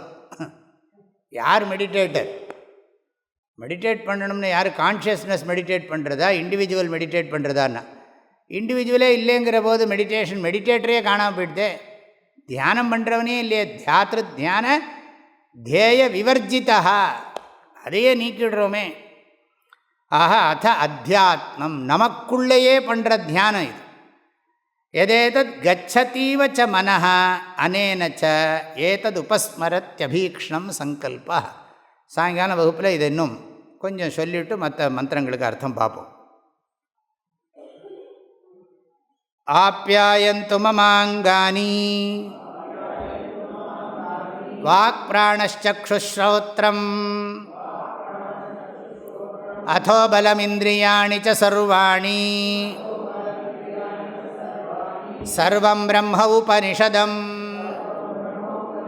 மாஹம் பிரம்ம நிராகுர்யாம் மாமா பிரம்ம நிராகரோத் அநிராகரணமஸ்து நிராகரணம் மே அஸ்து ததாத்மனி நிரதேய உபனிஷத்சு தர்மாஸ்தே மயி சந்து தே மயி சந்து. ஓம் சாந்தி ஷாந்தி ஷாந்தி. ஐயனே எனதுள்ளே நின்று அனந்த ஜன்மங்களாண்ட மெய்யனே உபதேசிக்க வெளிவந்த குருவே போற்றி. உய்யவே முக்தி நல்கும் உதவிக்கோர் உதவினாயேன் செய்யுமாறொன்றும் காணேன் திருவடி போற்றி போற்றி. மூர்த்தியெல்லாம் வாழி எங்கள் மோன குருவாழி அருள் வார்த்தை என்றும் வாழி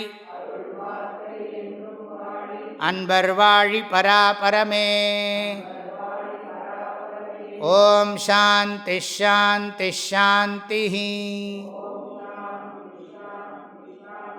ஹரி ஓம். ஆதிகுருநாத ஸ்வாமிகி.